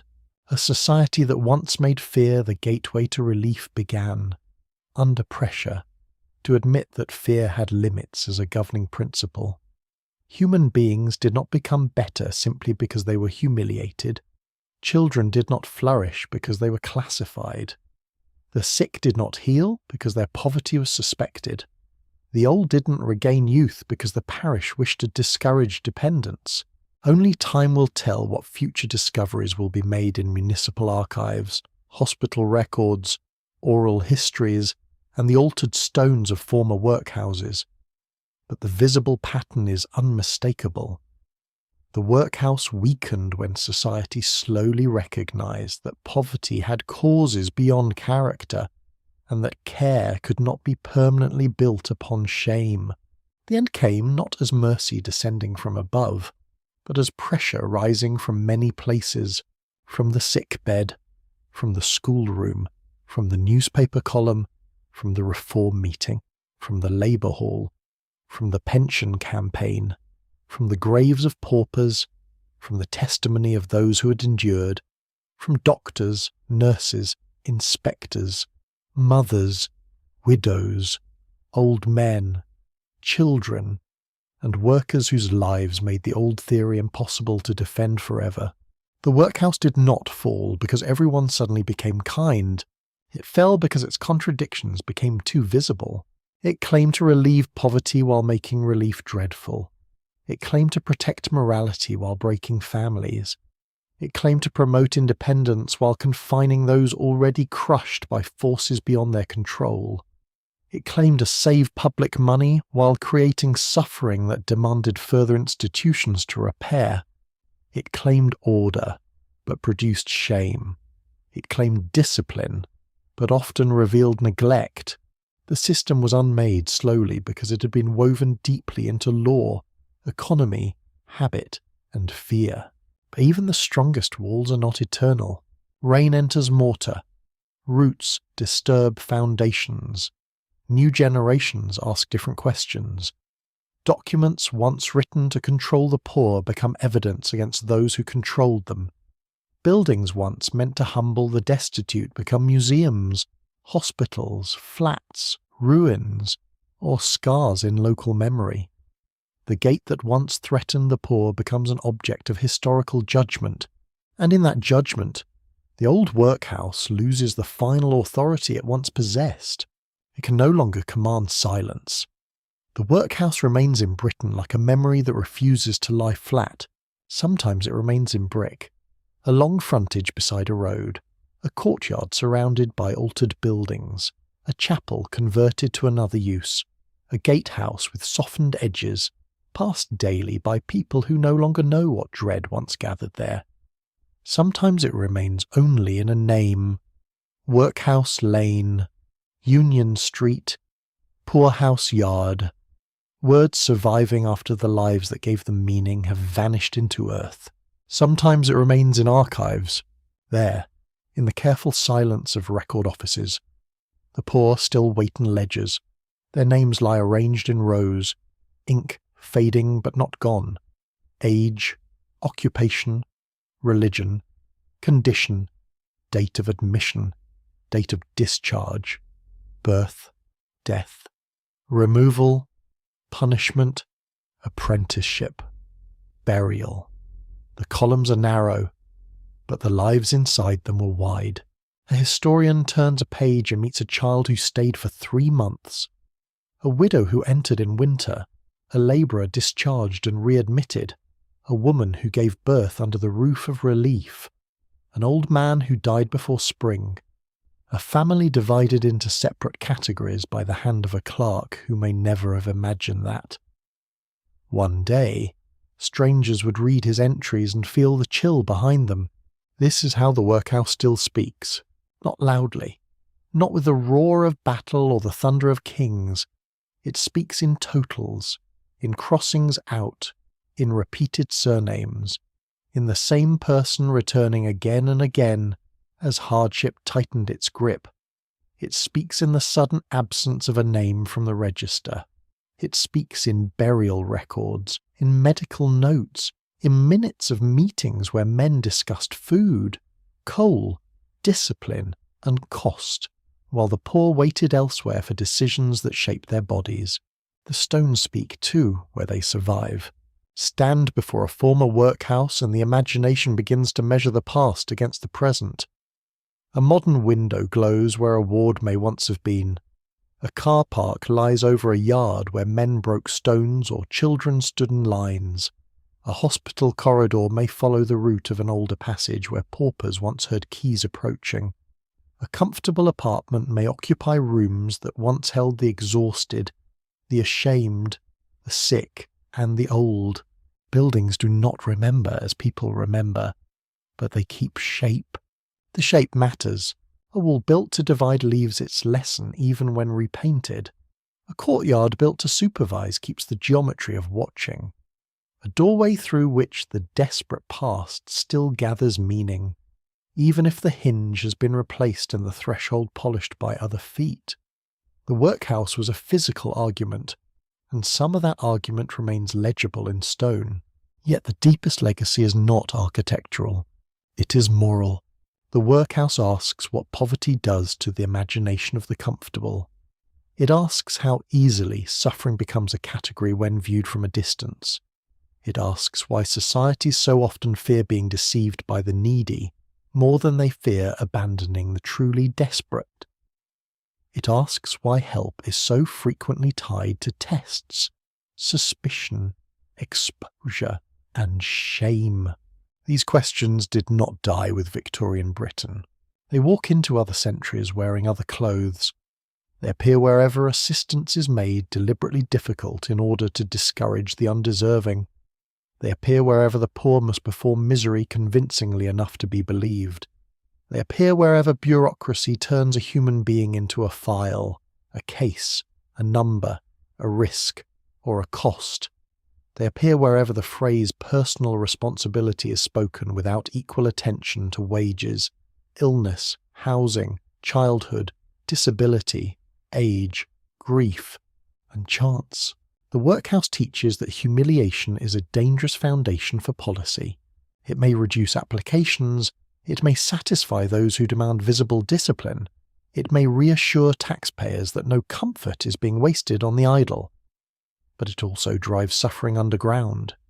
It teaches people to hide need until need becomes crisis. It punishes children for circumstances they did not create. It separates the deserving from the undeserving with tools too crude to understand real life. It turns the request for help into a confession of moral failure. Society may save money in one ledger and spend cruelty in another. The Victorians were not fools. They were not a lesser species wandering in darkness while modern people stand in perfect light. They were intelligent, ambitious, inventive, devout, sentimental, practical, anxious, and often deeply conflicted. They built railways, hospitals, museums, libraries, sewers, schools, factories, empires, and reform movements. They wrote novels of astonishing sympathy and laws of astonishing severity. They gave charity and demanded punishment. They feared disorder and longed for moral certainty. That is why their workhouses matter. They reveal not barbarism at the edge of civilization, but contradiction at the heart of civilization. The same society that spoke of Christian duty designed relief to be frightening. The same age that praised family life divided families under the rules of poverty.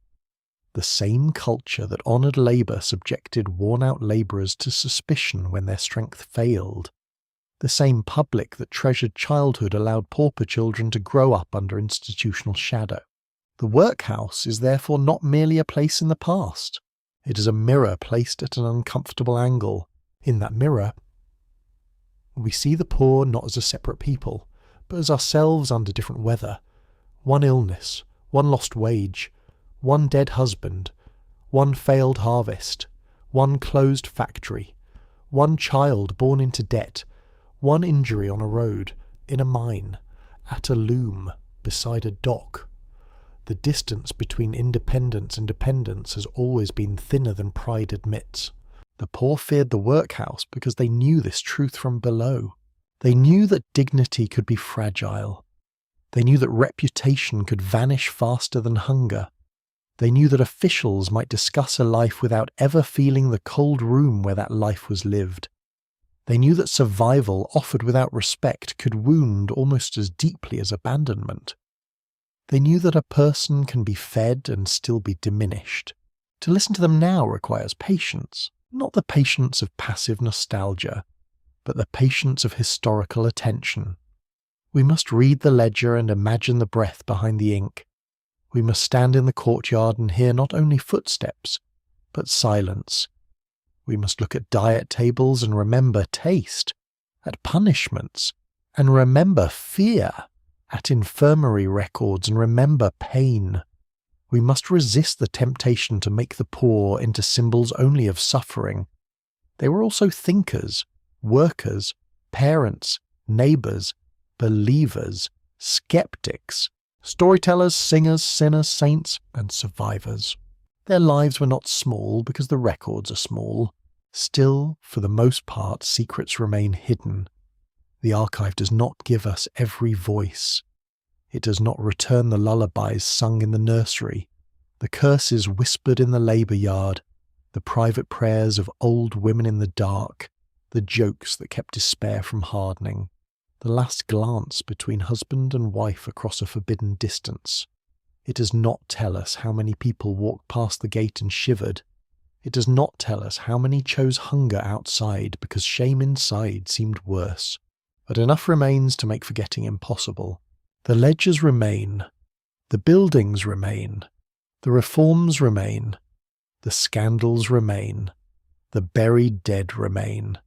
The language remains, even when softened by time. And beneath all of it remains the central lesson, simple, severe, and difficult to escape. Poverty is not only a lack of money, it is a struggle over dignity.